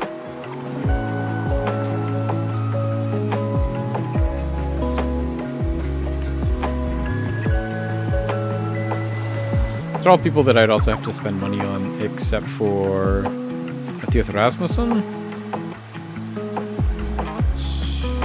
Come on trial so I can learn more about you. I don't know that I'm going to sign you, but we had a whole bunch of really good Norwegians that we found in the off-season, and literally none of them wanted to sign with us.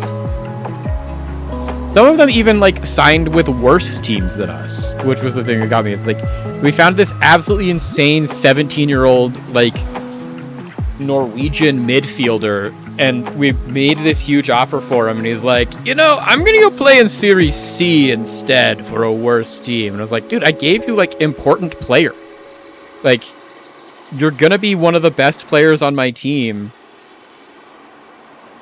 What do you mean you don't want to play for me? You want to play for a worse team that isn't even giving you more money or more playing time?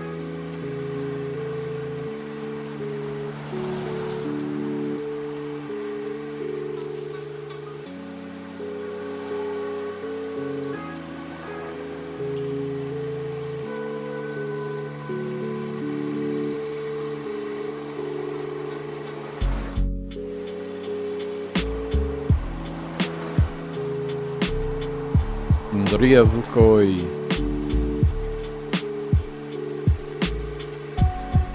Which, I could be totally wrong on how that's pronounced. Same with Henry Stanich here. Like, it could be Henry Stanek.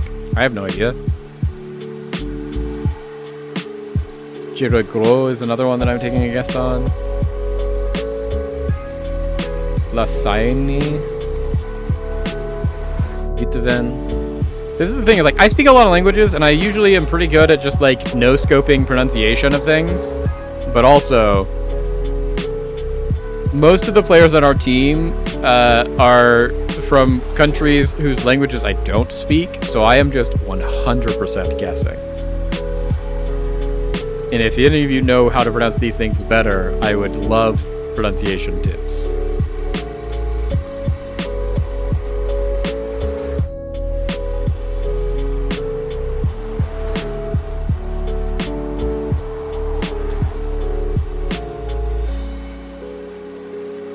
But also, we're now getting through an international break. When we come out of the international break, we are going to have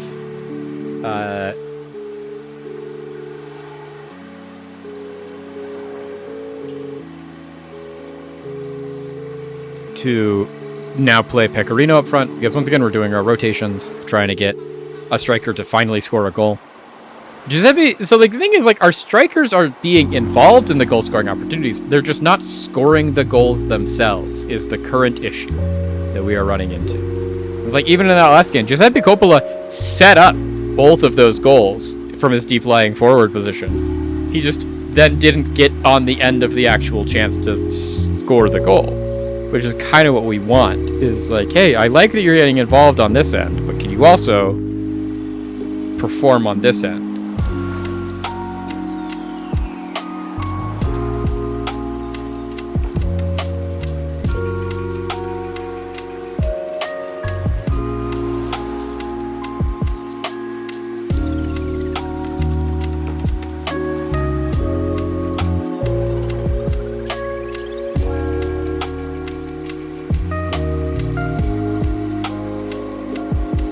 Gianluca Mero gets his coaching license. Love that.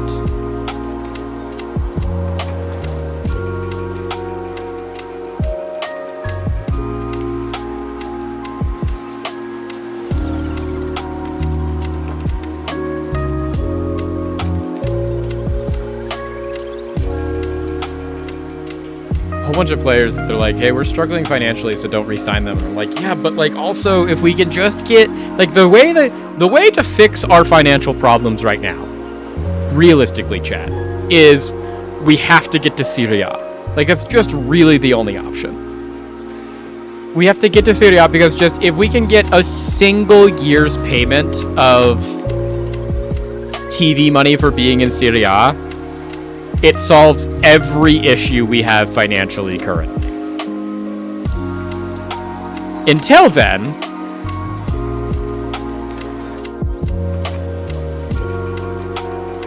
okay, Lysani's out for 12 days to 4 weeks. Until then, we're just like, we're spending $1 million a month, and we're only earning $450,000.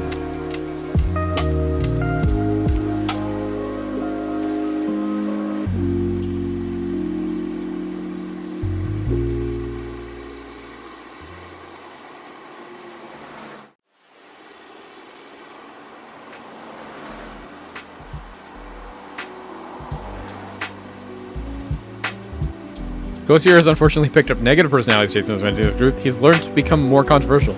Who's teaching Kosier to be controversial? Kosier, who's in your group? Also, why does Mentor Group 7 keep falling apart? We're not taking anyone out of Mentor Groups. Kosier, you're not even in... Oh, you're in this one. Christian Riggio is teaching you how to be controversial?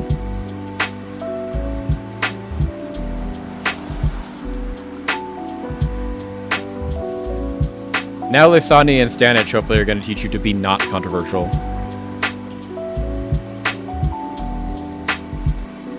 Nice! Claps all around chat for Nicola Pietra. Nikki Stones has gotten the September Serie BKT Player of the Month award. Off of his monthly performance for September, getting 3 goals in 3 matches and 1 assist and an average rating 7.97, he is being recognized as the best player in the entire league for the month of September. Honestly, huge. Huge. Mendilo Neri, putting to words my thoughts. Whenever I find myself in trouble, I draw comfort from the fact that we have Nicolo Pietra. How Nicola Pietra keeps on fooling people is beyond me. Silvia Passetto, that's not okay. Most people don't agree with this, it seems, but Nicky Stones, he's great. Team of the Week, Pietro Passador and Nicky Stones were both selected in the Team of the Month. You get another positive development update from Nicky Stones? How could he get any better? His pace has gone up by 1. What? Okay, center mid. He's got a +4 for anticipation. Acceleration gets him to a +5. Composure keeps him at +5. Pace gets him to +6. Dribbling brings him back down to +5. Jumping reach brings him up to +8. Nicky Stones. Nicky Stones, you just need to learn how to dribble a little bit better, and you'd be unstoppable. So now we have Nicky Stones +8.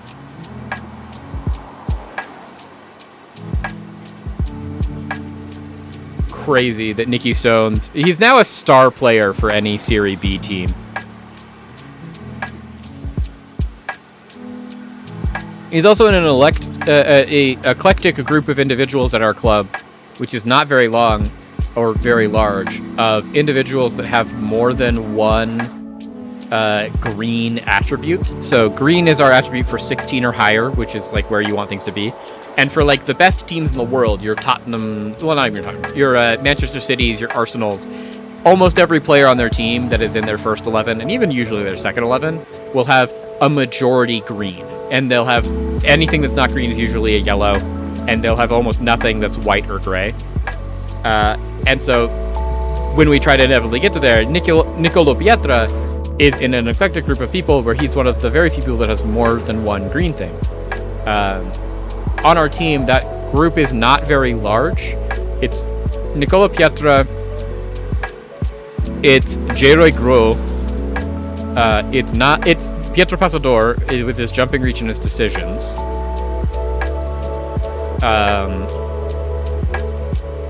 Dauda Fofana is on that list, weirdly, because of his determination and his fitness. Tahoe isn't on that list since he only has the jumping reach. But he's also young and he could get better. Netin isn't on that list. Pino has crazy natural fitness, but that's it. Malahi is actually not that good. He's just barely good enough. He's good at being a winger, and he's not good at really anything else. Like, I don't think any of our center backs have any green at all.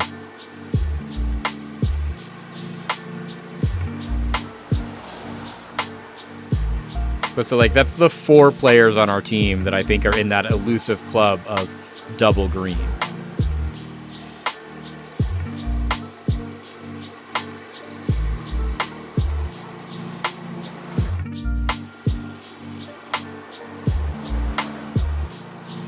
Which just means that those are kind of the 4 best players at our club. Although one of them is Dodo Fofana, who's not actually that good, but he could become very, very good. He's just very young. Although he is now 20 and he hasn't really reached his potential, which is not a great look.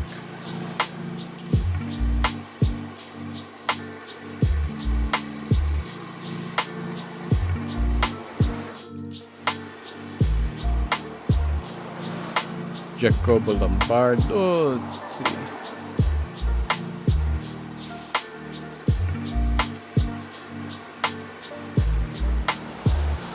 Okay, continue.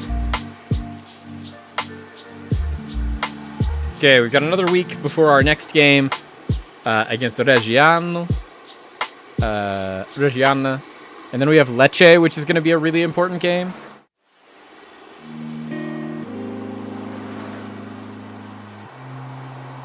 That Lecce game, I think, is in the Cup. I don't think it's in the league, because Lecce got promoted. Yeah. Coppa d'Italia, we've got Lecce.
Okay, so let's get to these next games. I think I want to get through.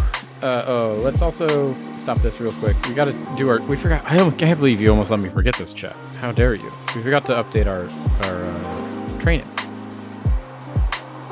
We almost did an entire week where we weren't working on making everyone love us. Community outreach, team bonding.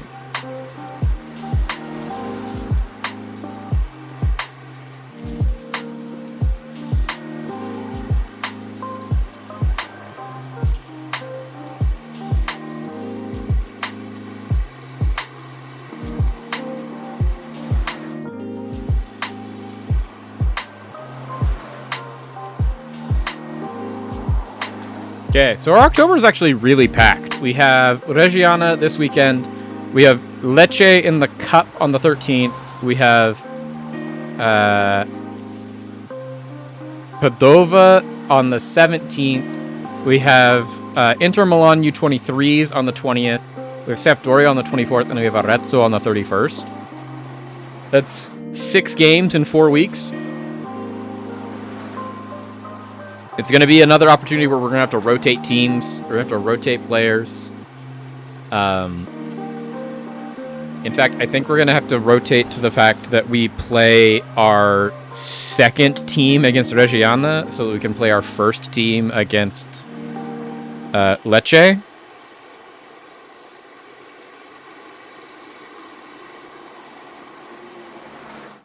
Because, like, Lecce, I don't think our second team can beat. Honestly, I don't think our first team can beat Lecce. With that, it might actually, like, if it's so, like, what is the club goal, our club vision for this year? is to be competitive in the cup.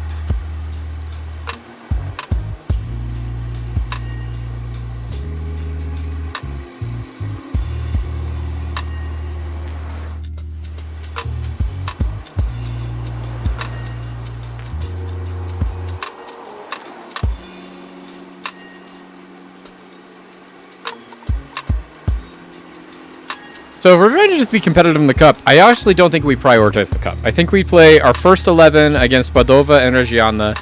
We'll play our backups against Lecce, even if it means we get eliminated in the cup against Lecce. Because honestly, I think that's fine. And then it also lets us play our backups against the U23s from Inter Milan. Because like Reggiana is 6th, Padova is 2nd. Like these are games that we have to win in the league. And if we try to play a weakened team against either of those to try and just stay in a cup that we're definitely never going to win, I don't think that's a great idea. So we're gonna do that. That's gonna be the move, chat.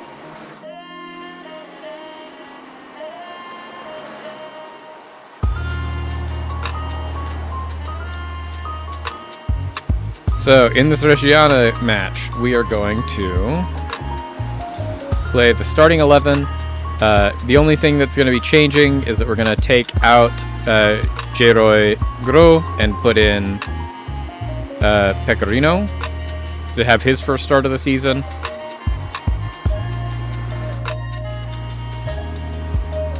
Geroy come out, Pecorino come in, Stanic and Bustin.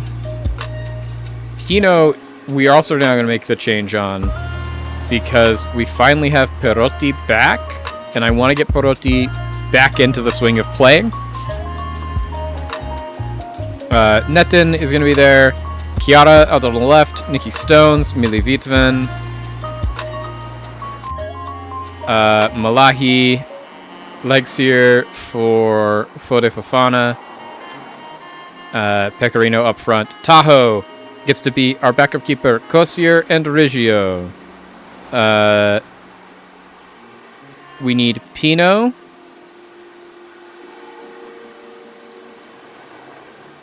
Where are you, Pino? And Josue Grelot. There's Pino. Here's Grelot.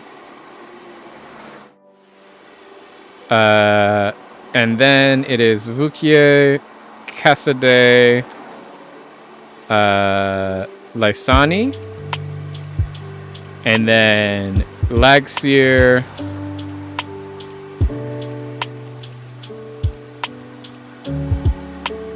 Semedo, and then up front we've got Geroy Gro, and then let's bring Giuseppe Coppola. Why not? When does Osoni Sao come back from injury? 5 days?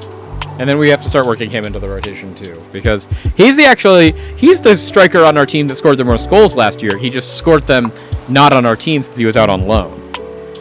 Okay, so this is going to be our team. We have a very important game here against Reggiana to try and hold on to. We want to go up. Like, financially, our club doesn't survive if we don't go up this year. That is just the realistic state that we are in. We have to go up to Serie A as soon as possible. Even if we go up to Serie A and get immediately relegated, just the parachute payment we get for going to Serie A is going to be really, really good. So we need to get there. And so we need to hold on to the top spot in the league as long as we possibly can. Because I'm not delusional enough to think that we have a good enough team to win the entirety of Serie B. But I do think we have a good enough team to get promoted. And the only way we do that is we hold on to the top spot as long as possible, so even if we get to our inevitable run of form where we start losing games, we can hit that run of form in such a way that we never fall out of the promotion places, or at least the playoff places, and then we can hopefully win a playoff to go up. What that means for right now is we have to win every game in the league.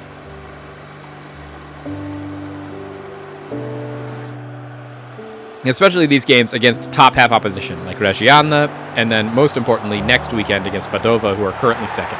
And that's not a great way to start it. I do hope that he is offsides. He was behind my defenders in front of the goal. the man who put the ball into the back of the net.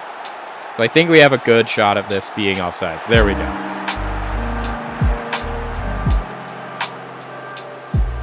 Because, like, this ball in from Sabiri gets to Bocadi, and Bocadi is onside, offsides literally the second ball got passed. Okay, I was gonna say, I'm like, I really hope that one was offsides, and I'm glad that I was correct in the fact that it was.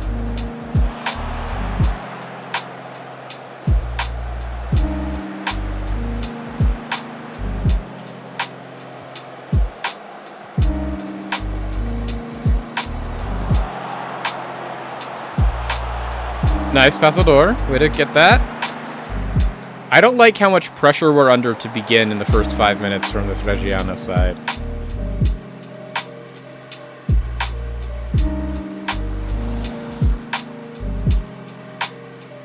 Malahi out wide. Beat his man. Nicky Stones. Perotti back into Stones. Luke Netton out to Chiara.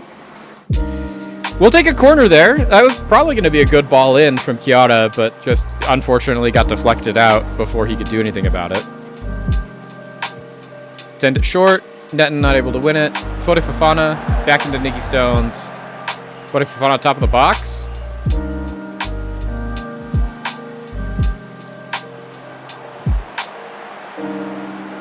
Okay. Maybe, I know we were playing Fode Fofana as I think an inverted winger. It might be time to switch Fode Fofana to an inverted forward. Just because, like, the thing is like, he's not actually that great as a creative player. He's really good as a, he's, like, statistically, based off of his attributes, supposed to be better as a striker.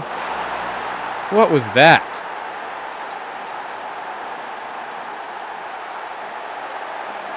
What was that?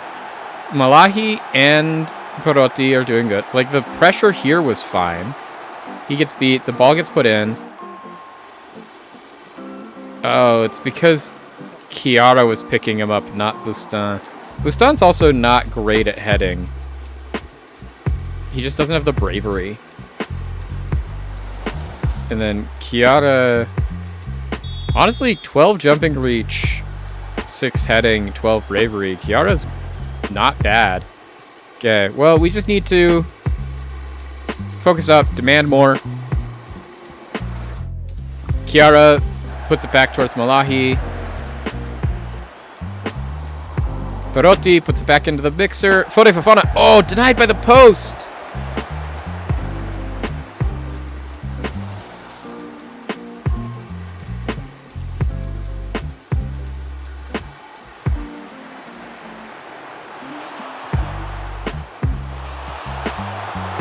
Jeez. We need to do something about this right winger. This right inside forward here. Like, this Gurma guy. He's absolutely picking us apart. Oh, this screen is still cursed.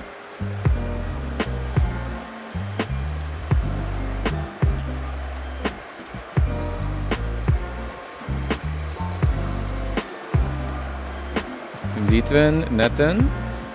Vitven? Ooh. Hey, we'll take a corner from that. Once again, we don't necessarily want Vitven to be one taking those shots. He doesn't have good finishing or long shots. But that was actually remarkably close to going in. And statistically, we're still very much in this game. Like, this hasn't... The highlights have been very much favoring Reggiana, but we are... Like, we have 50% of the possession. We have the same amount of shots, the same amount of shots on target. Their just one shot on target has gone in, and our one shot on target hasn't.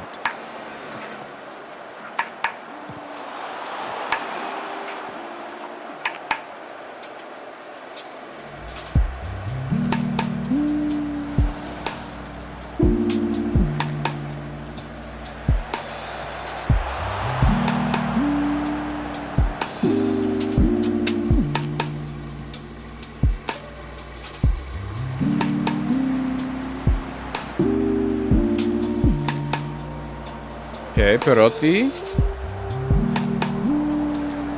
finds Nicky Stones off the corner, off the shoulder of the best. the back defender. Perotti, we just need you to be a little bit better than that when you have the ball in the box. Okay, he was offsides. Perfect. I can breathe.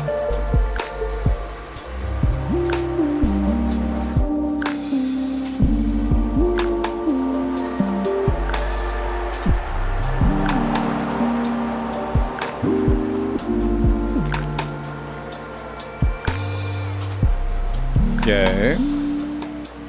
We have no one out on this guy right here. Fofana's tracking back on it, but we were definitely overloaded on that far side. Also, want to change him to inside.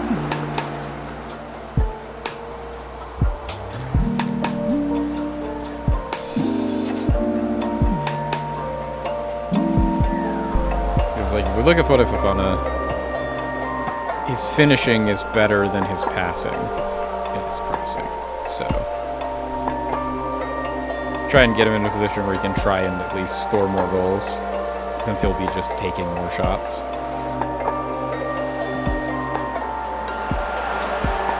Perotti, way to get the ball when it came out from the corner. Netton. Oh! Luke Netton, that was so close! So close!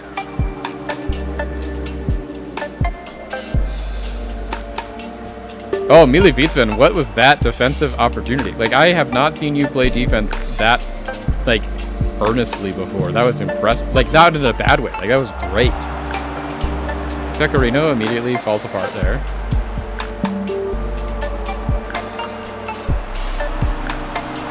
Jeez. Nathan Gurma is just absolutely eating Jordan Bustin alive.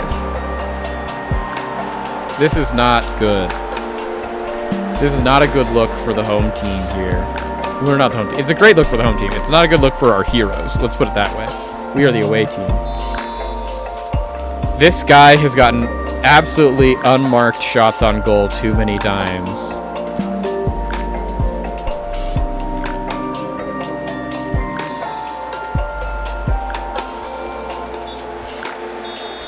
Okay, so Perotti is going to have to come off at halftime. Pecorino is the worst of all of the forwards we've put out so far. He's not playing well. A 6.3. Perotti, not a triumphant return to the first team.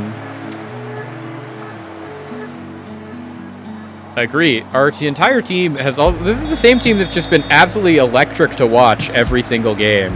And now the one game that we're not talking about Korean stories, we're now actually watching and paying attention.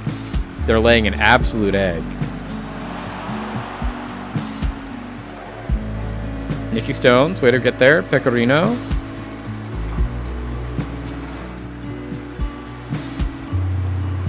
Duchiara. Malahi. Just keep it down, Malahi. Keep it down. That was never going in. You were leaning all the way back here. I was always going to go that way.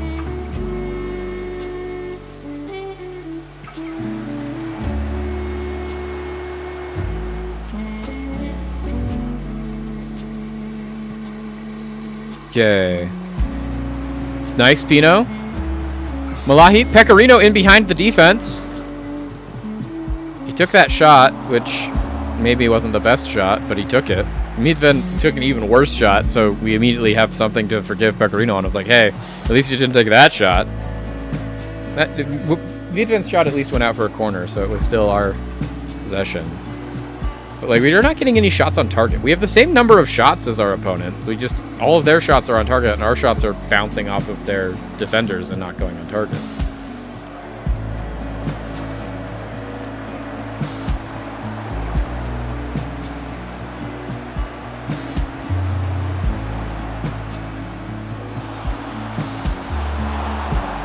Jeez, Pietro Pasador had to put a hand on that so that it didn't go in, and now they get a corner.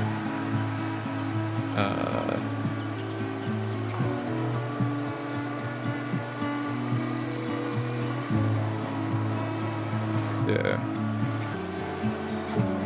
Get Luke Netton on their forward so that our center backs can focus on their two AMs that are coming in from behind.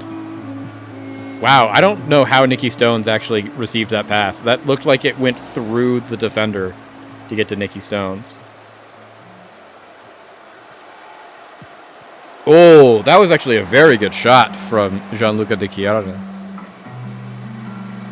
Now he's going to try and put things in. Okay. Back post. Couldn't get it. Okay, so as far as fitness goes, we should take off Malahi. As far as just playing a horrible game goes, Pecorino and Fode Fofana have played horribly today. Pino? He won another corner. I think we're going to have to take all of them off at once. So let's grab Malahi for Semedo. Let's grab Pecorino for J. Roigro. And let's grab Fode Fofana for Laxier. And this only leaves us with one more sub for the rest of the game, which might have to go to the Mele Vitven, who's also having a historically bad performance. But the team is not performing well, and that was exactly the worst thing. Hopefully this is offsides, because he was behind my entire defensive block when that ball came to him. There you go. Perfect. But also, it's not what we want to see.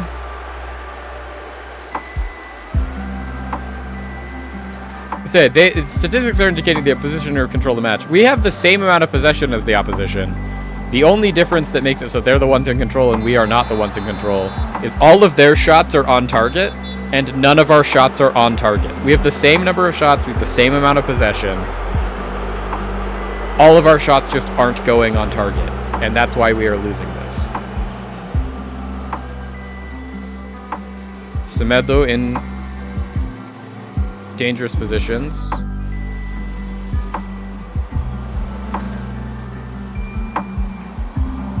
Di Chiara.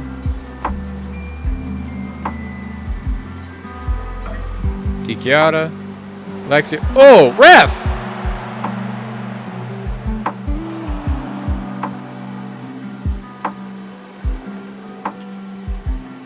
Nice, Pino. Jeez. Laxier got absolutely mugged in the box. And the ref was just like, no problem.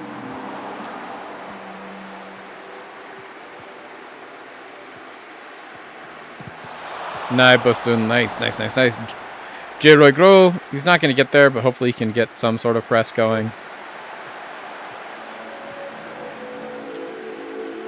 Because, we have the same amount of shots. We have the same amount of possession. The only thing that's differentiating us is the amount of shots that have been on target and the fact that they have 2 goals from their shots on target. Laxier, back to Chiara. J-Roy. Vitven. J-Roy, how did you end up on the ground? You got that ball and you have 17 strength and somehow they pushed you over.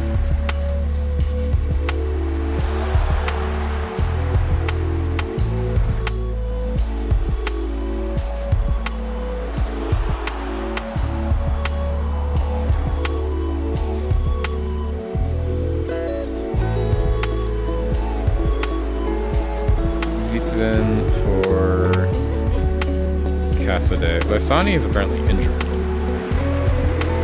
So we definitely shouldn't have brought him.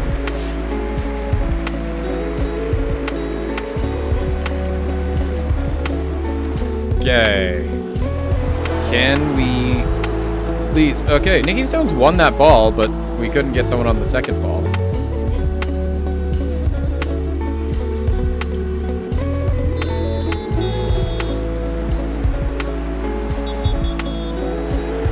Gianluca Di Chiara. Okay, so unfortunately it looks like we're going to lose this first game to Reggiana, which is the opposite of what we wanted to happen. Because now we're going to lose this game and we're going to lose the Lecce game. And then we have to go play Padova. The annoying thing with this game and the fact that we're losing it 2-0 is the fact that, like, statistically, we weren't outperformed.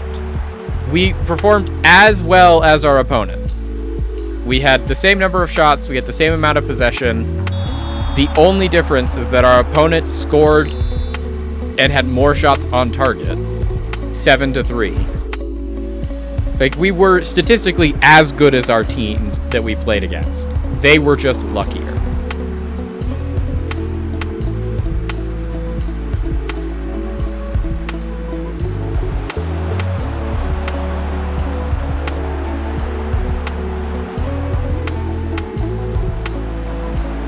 Weird that Cassidy took that shot. Weirder still that it almost went in.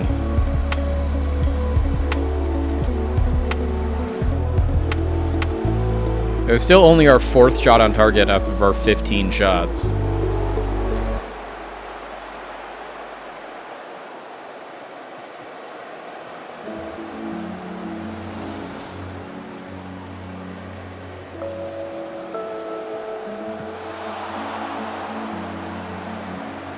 Just, I don't really get it. We didn't deserve to lose this game.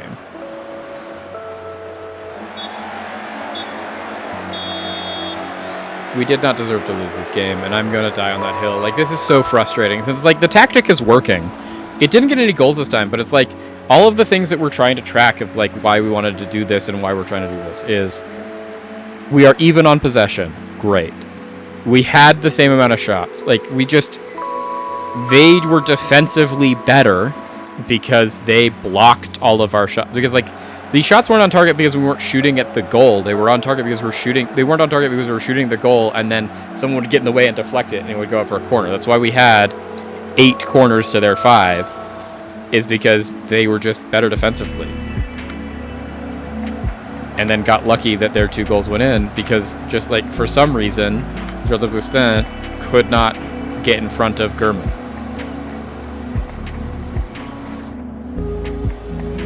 Not happy with that performance.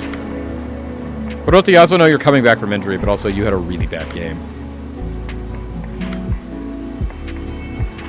Okay, so let's play this Lecce game. Let's get done, and then we'll finish up for a stream today. We played well enough to win, and we didn't win.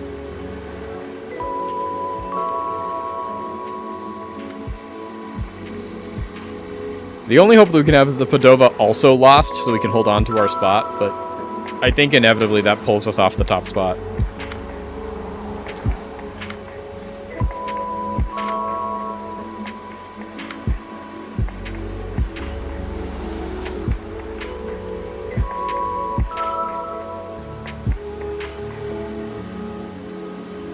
Pecorino is really not doing well.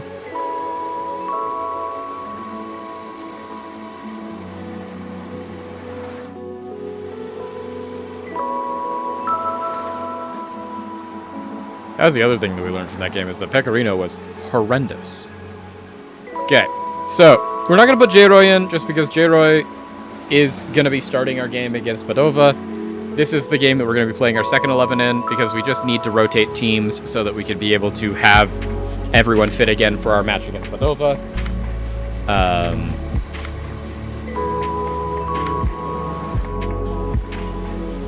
Stanic is also injured, so that's great. Okay, so I don't think ever beat Lecce in the 2 times that we played them last season, and now they're in Serie A, which means they have more money, they probably have better players. So I don't know how well they're doing in Serie A. We can check.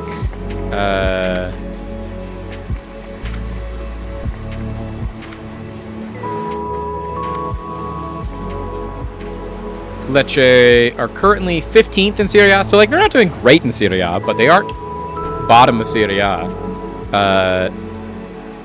That is Parma, Cagliari, and Genoa. The newly promoted teams, Empoli, Bari, and Lecce, are actually in 13th through 15th. They don't have a ton of points. Like, Lecce only has 3 more points than Genoa, so they're not doing great. But they are doing better. Like, they aren't in relegation. Which means they're definitely a better team than us.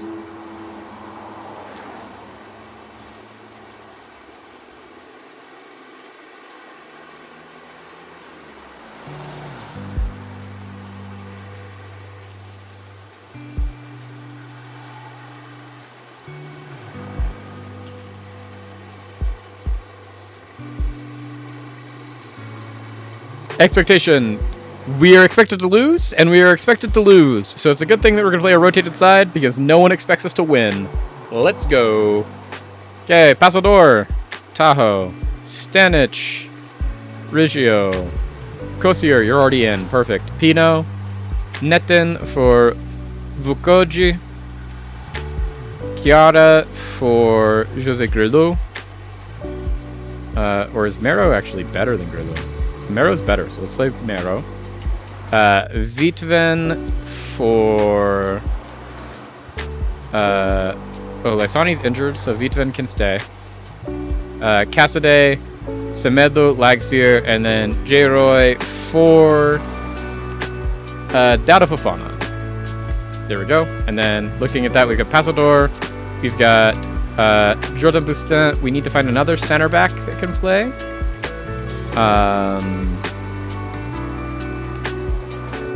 We use Lombardozzi.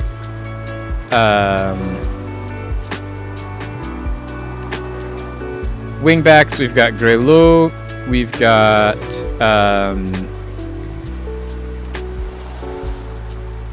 Ferno. Midfielders, we've got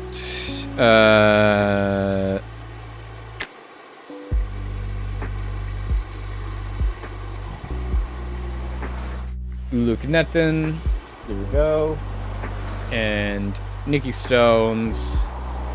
Lysani is not healthy, so we can't bring Lysani. Let's bring Fasano.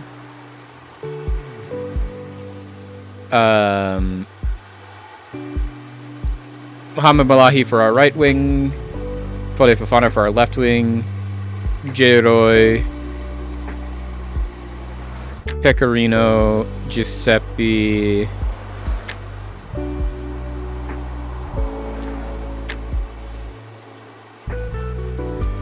Caselli. Perotti. There we go. That's going to be our team. We are going to go lose this game, chat. Hopefully we win, but most likely we're going to lose this game. And we're just going to hope that we get some good experience for the youngsters. And most importantly, we are resting our first team so that when they play Padova the weekend, which is probably a game that we're going to play on Friday. That's probably going to be our first game of the Friday stream.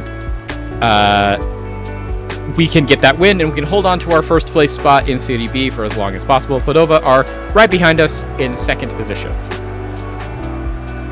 But let's go play the cup and lose to Lecce. I mean, obviously we'll try to win, but this is a much better team, and we are playing our second string against them. And with the exception of Alain Tahoe, our second team is significantly worse than our starting team. Well, Christian Riggio and Simone Kosier are also pretty good.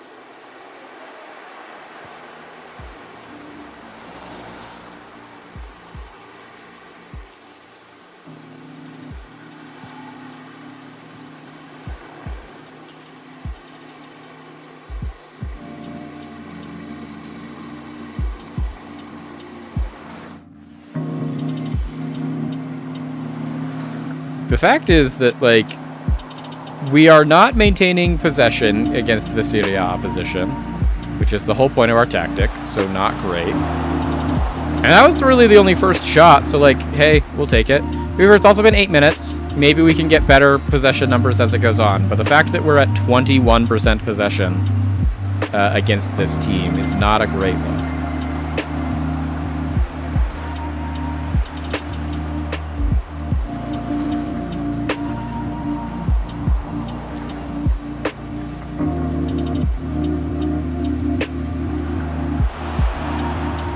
Nice. Good defense. We are under a lot of pressure already very early in this game. Okay, Tahoe, just don't make a bad decision. That was honestly not the worst decision. I'm proud of you, Tahoe. Oh no, Semedo! Semedo just was on the breakaway and then stopped and has probably destroyed his knee. Good news, we have a sub for him. Bad news. It's groin strained, but he should be able to play through it. That's what I want to hear. Nice. Flag goes up. Okay. We'll take the free kick.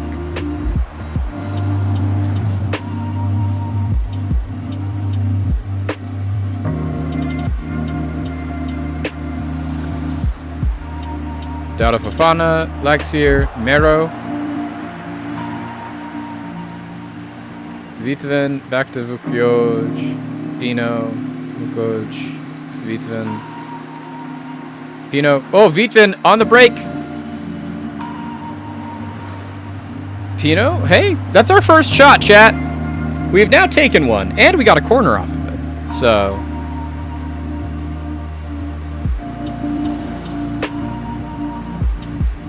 We have 2 shots now, chat. Look at that. We're already doing better than I thought we would, which is refreshing. Especially after the Reggiana game, where it's like, we played a great game and lost. And the Vitven? Once again, he's not great at finishing, but that was a very wide open shot. Pino? Okay, Vukioj. Gosier, Nicholas Mero, the Youth Academy product. It's currently our second best left wing back at -9. 1 better than Josue Grelot.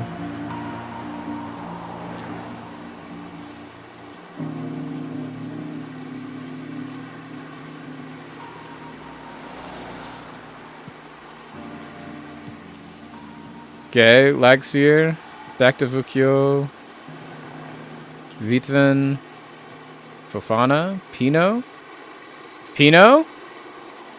give him across, Semedo! Oh, we opened up the scoring, baby! Emirhan Johar Semedo, after playing through an injury, gets a beautiful backheel cutback from Emiliano Pino and buries that, and we are, while not doing the best in this game, leading against Lecce in the cup. This back heel from Pino is dirty. Semedo puts it in off the top of the post. Massive win already. Like, huge thing that we got a goal here.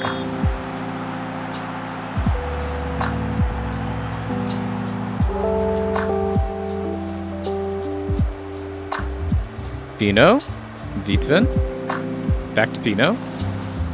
Back to Vitven. Oh.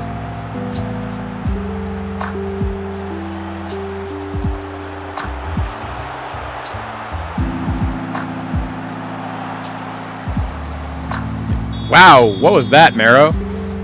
Nicholas Mero lost, like, he almost could have won that ball that he lost to his first man that he was marking.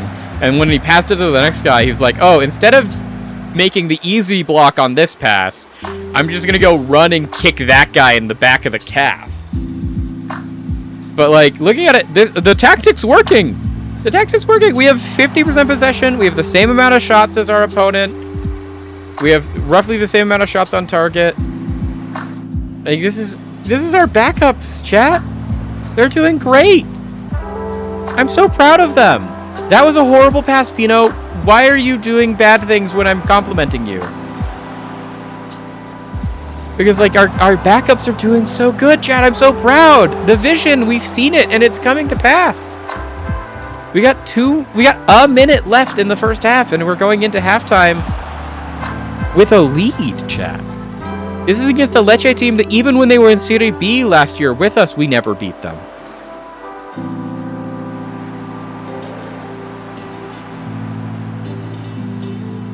And that was with playing all of our first team players last year.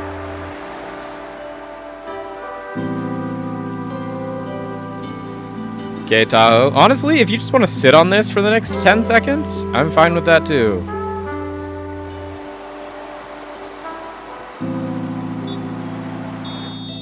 Semedo, Emirhan Johar Semedo's goal is the only thing separating the two teams right now, and that is massive. Doing well, keep working hard till full time. Semedo, hopefully you can continue running. If you aren't, we can always bring on Malahi for you.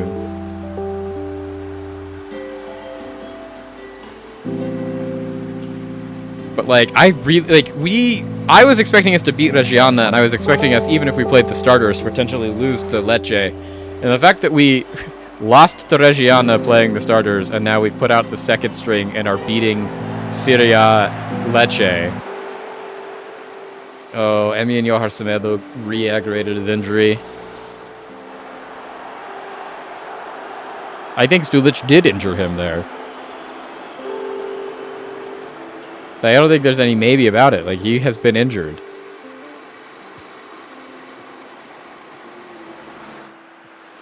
I think we're just going to take him off. We're going to bring on Mohamed Malahi. It's earlier than I wanted to have to take him off, but we already knew going into the half that he was going to have to come off because of his injury. He is the guy that scored our goal. He is our captain on the pitch currently because, you know, the one thing about Semedo, the whole reason we signed him is that he's 23, but he has 15 leadership. Like, he's just, for some reason, the most charismatic man you've ever met. Okay, let's see if we can block this. He hit the post. We got really lucky with that one. Tahoe, I think, would have covered if it wouldn't been going directly into the post. So I think we were safe either way. Vitvin. He's got Dado Fofana in the middle. He's got Casadei. Ooh, Casadei hitting the post. Malahi getting the rebound, though. Pino. What was that, Pino? First, he was running to his position, holding his head because we hit the post and reacting that way. And then he got the ball, and then he just... Like, what are we doing here, Pino? What are we doing?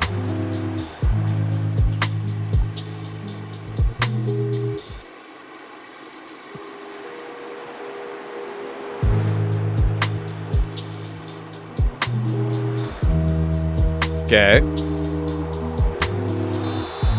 Malahi, just unnecessary fouls. He's been in for less than 10 minutes and he's already just, you know, setting the tone, sticking his foot into people's legs. Ref! Dado Fofana was in behind there and they just ran over him.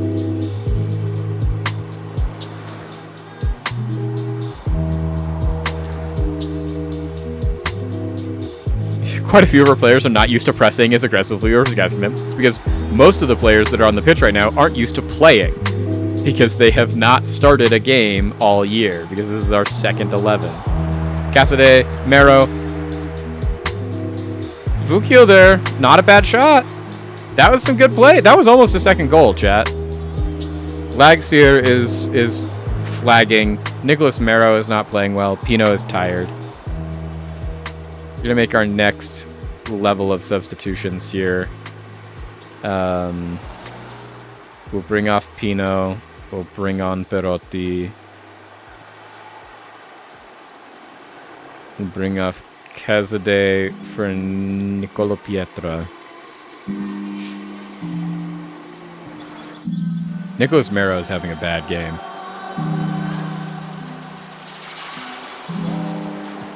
The thing is, like, we don't actually have a better left back. We just have Josue Grelo, who's technically a worse left back.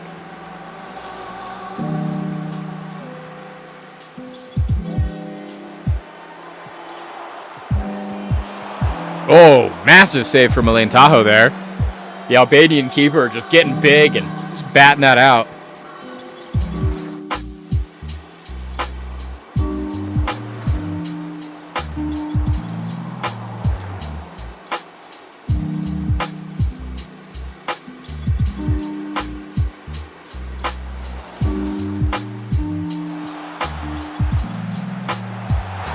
He was offsides. There's no way that man was offsides. Was onside. Like, I don't know. Since they didn't give us a good angle to see him. There you go. I was like, because, like, there's no way that that guy was onside based off of where he was when that ball came in.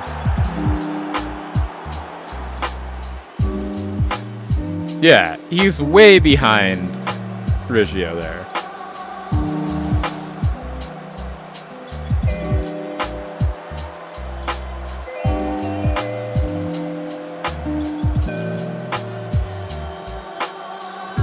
Marrow, you just have played so bad that you have to come out for Grelo. Fofana will also take you off. Let's bring on Giuseppe.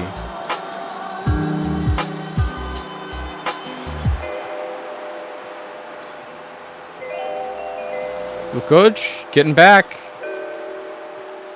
Oh, Malahi, way to win the ball back. Dauda Fofana trying to win it back. Didn't get there. Okay, unfortunately that one was onside. Like, we have no complaints there. That was just a good goal from Samuel Asende.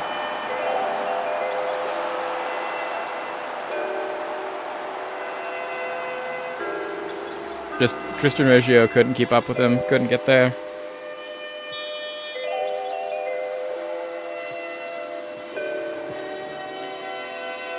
Great idea, Jose Grelo just one step too slow on getting to it.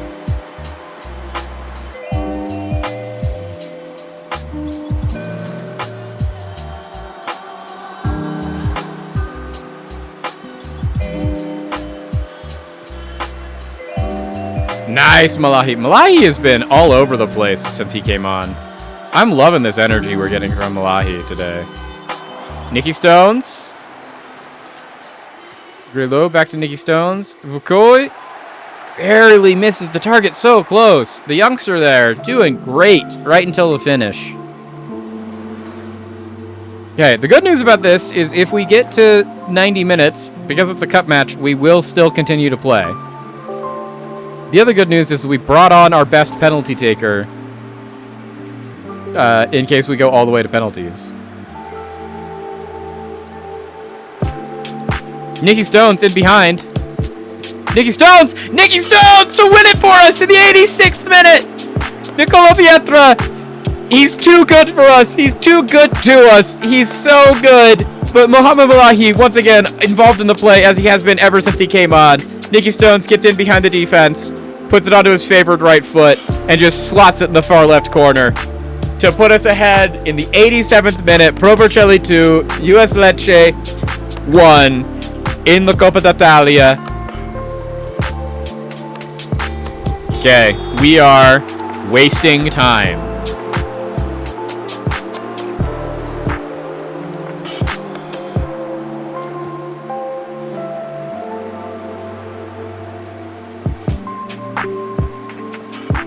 Perotti, Reggio, just puts it forward. Ref, there we go. Malahi was in behind. Overton just put a shoulder into him. This is an electric finish to a game, chat. We played so well. We have proven that we deserve to be here. Now, the audience may be inclined to believe, as I am, that Lecce probably didn't play a fully fit first 11. They might have rotated just as heavily as we did because they were playing against weaker opposition. But that even goes to show that, like, even us in our rotated form, sure, the miracle goal to save it all came from the literal best player in our team. He's the best player in our league. Nicola Pietra, Nicky Stones. But we scored first. We kept them from scoring for 70 minutes. And we won this game. Nicky Stones' sensational strike gives us a win. But hey, chat, guess who just beat a Serie A team to end the stream? This guy! Let's go, Nicky Stones! Nicky Stones and Johan Semedo with the 2 goals to put us ahead. And the fact that we kept a clean sheet until the 77th minute after 15 shots, 8 shots on target, Elaine Tahoe really earned that 7.2. Nicky Stones earned his 8.2 and a man of the match performance with that game winner. Be proud, that was a great win. Only real downside for that is that Marrow just had such a bad game, but he's still young.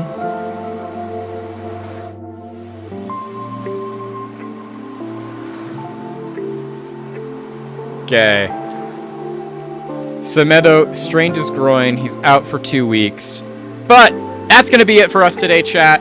That was a wonderful stream. Thank you all for coming in. We had a lot of great communication, a lot of great things going on. As I said at the beginning of the stream, and now we're going to repeat now, we have some updates to the stream schedule. I'll be making a post for them on the social medias later tonight to be able to reiterate this as well. But as it's pinned in the stream right now, I have, unfortunately, and very fortunately, good news, bad news. Bad news, we are not going to be streaming from 2 p.m. tomorrow. Our 2 to 6 time slot just isn't going to work with the schedule. And the reason it's not going to work with the schedule is the good news. It's my first day of work tomorrow for the new part-time job that's going to help us pay for all of the wonderful things that we get to do here at the studio. And so, what we are going to be doing is we are going to be doing a morning stream. I will be live from 9 a.m. to 1 p.m. tomorrow. Playing, as always, on Wednesdays, our new patch of Teamfight Tactics. We're going to be trying to work more on this positioning that we've been working on, and the scouting, and just making sure that we're putting all of the pieces together. And it's going to be a lot of fun. I hope that you're looking forward to it. I know I am. With that being said, I have some things that I have to put out here, so we're just going to sign off here today. Thank you all for coming. It's been an absolute pleasure being your host today. Take care of yourselves. Take care of each other. I've been Sam. This has been Jank Drawer. I will see you bright and early tomorrow morning.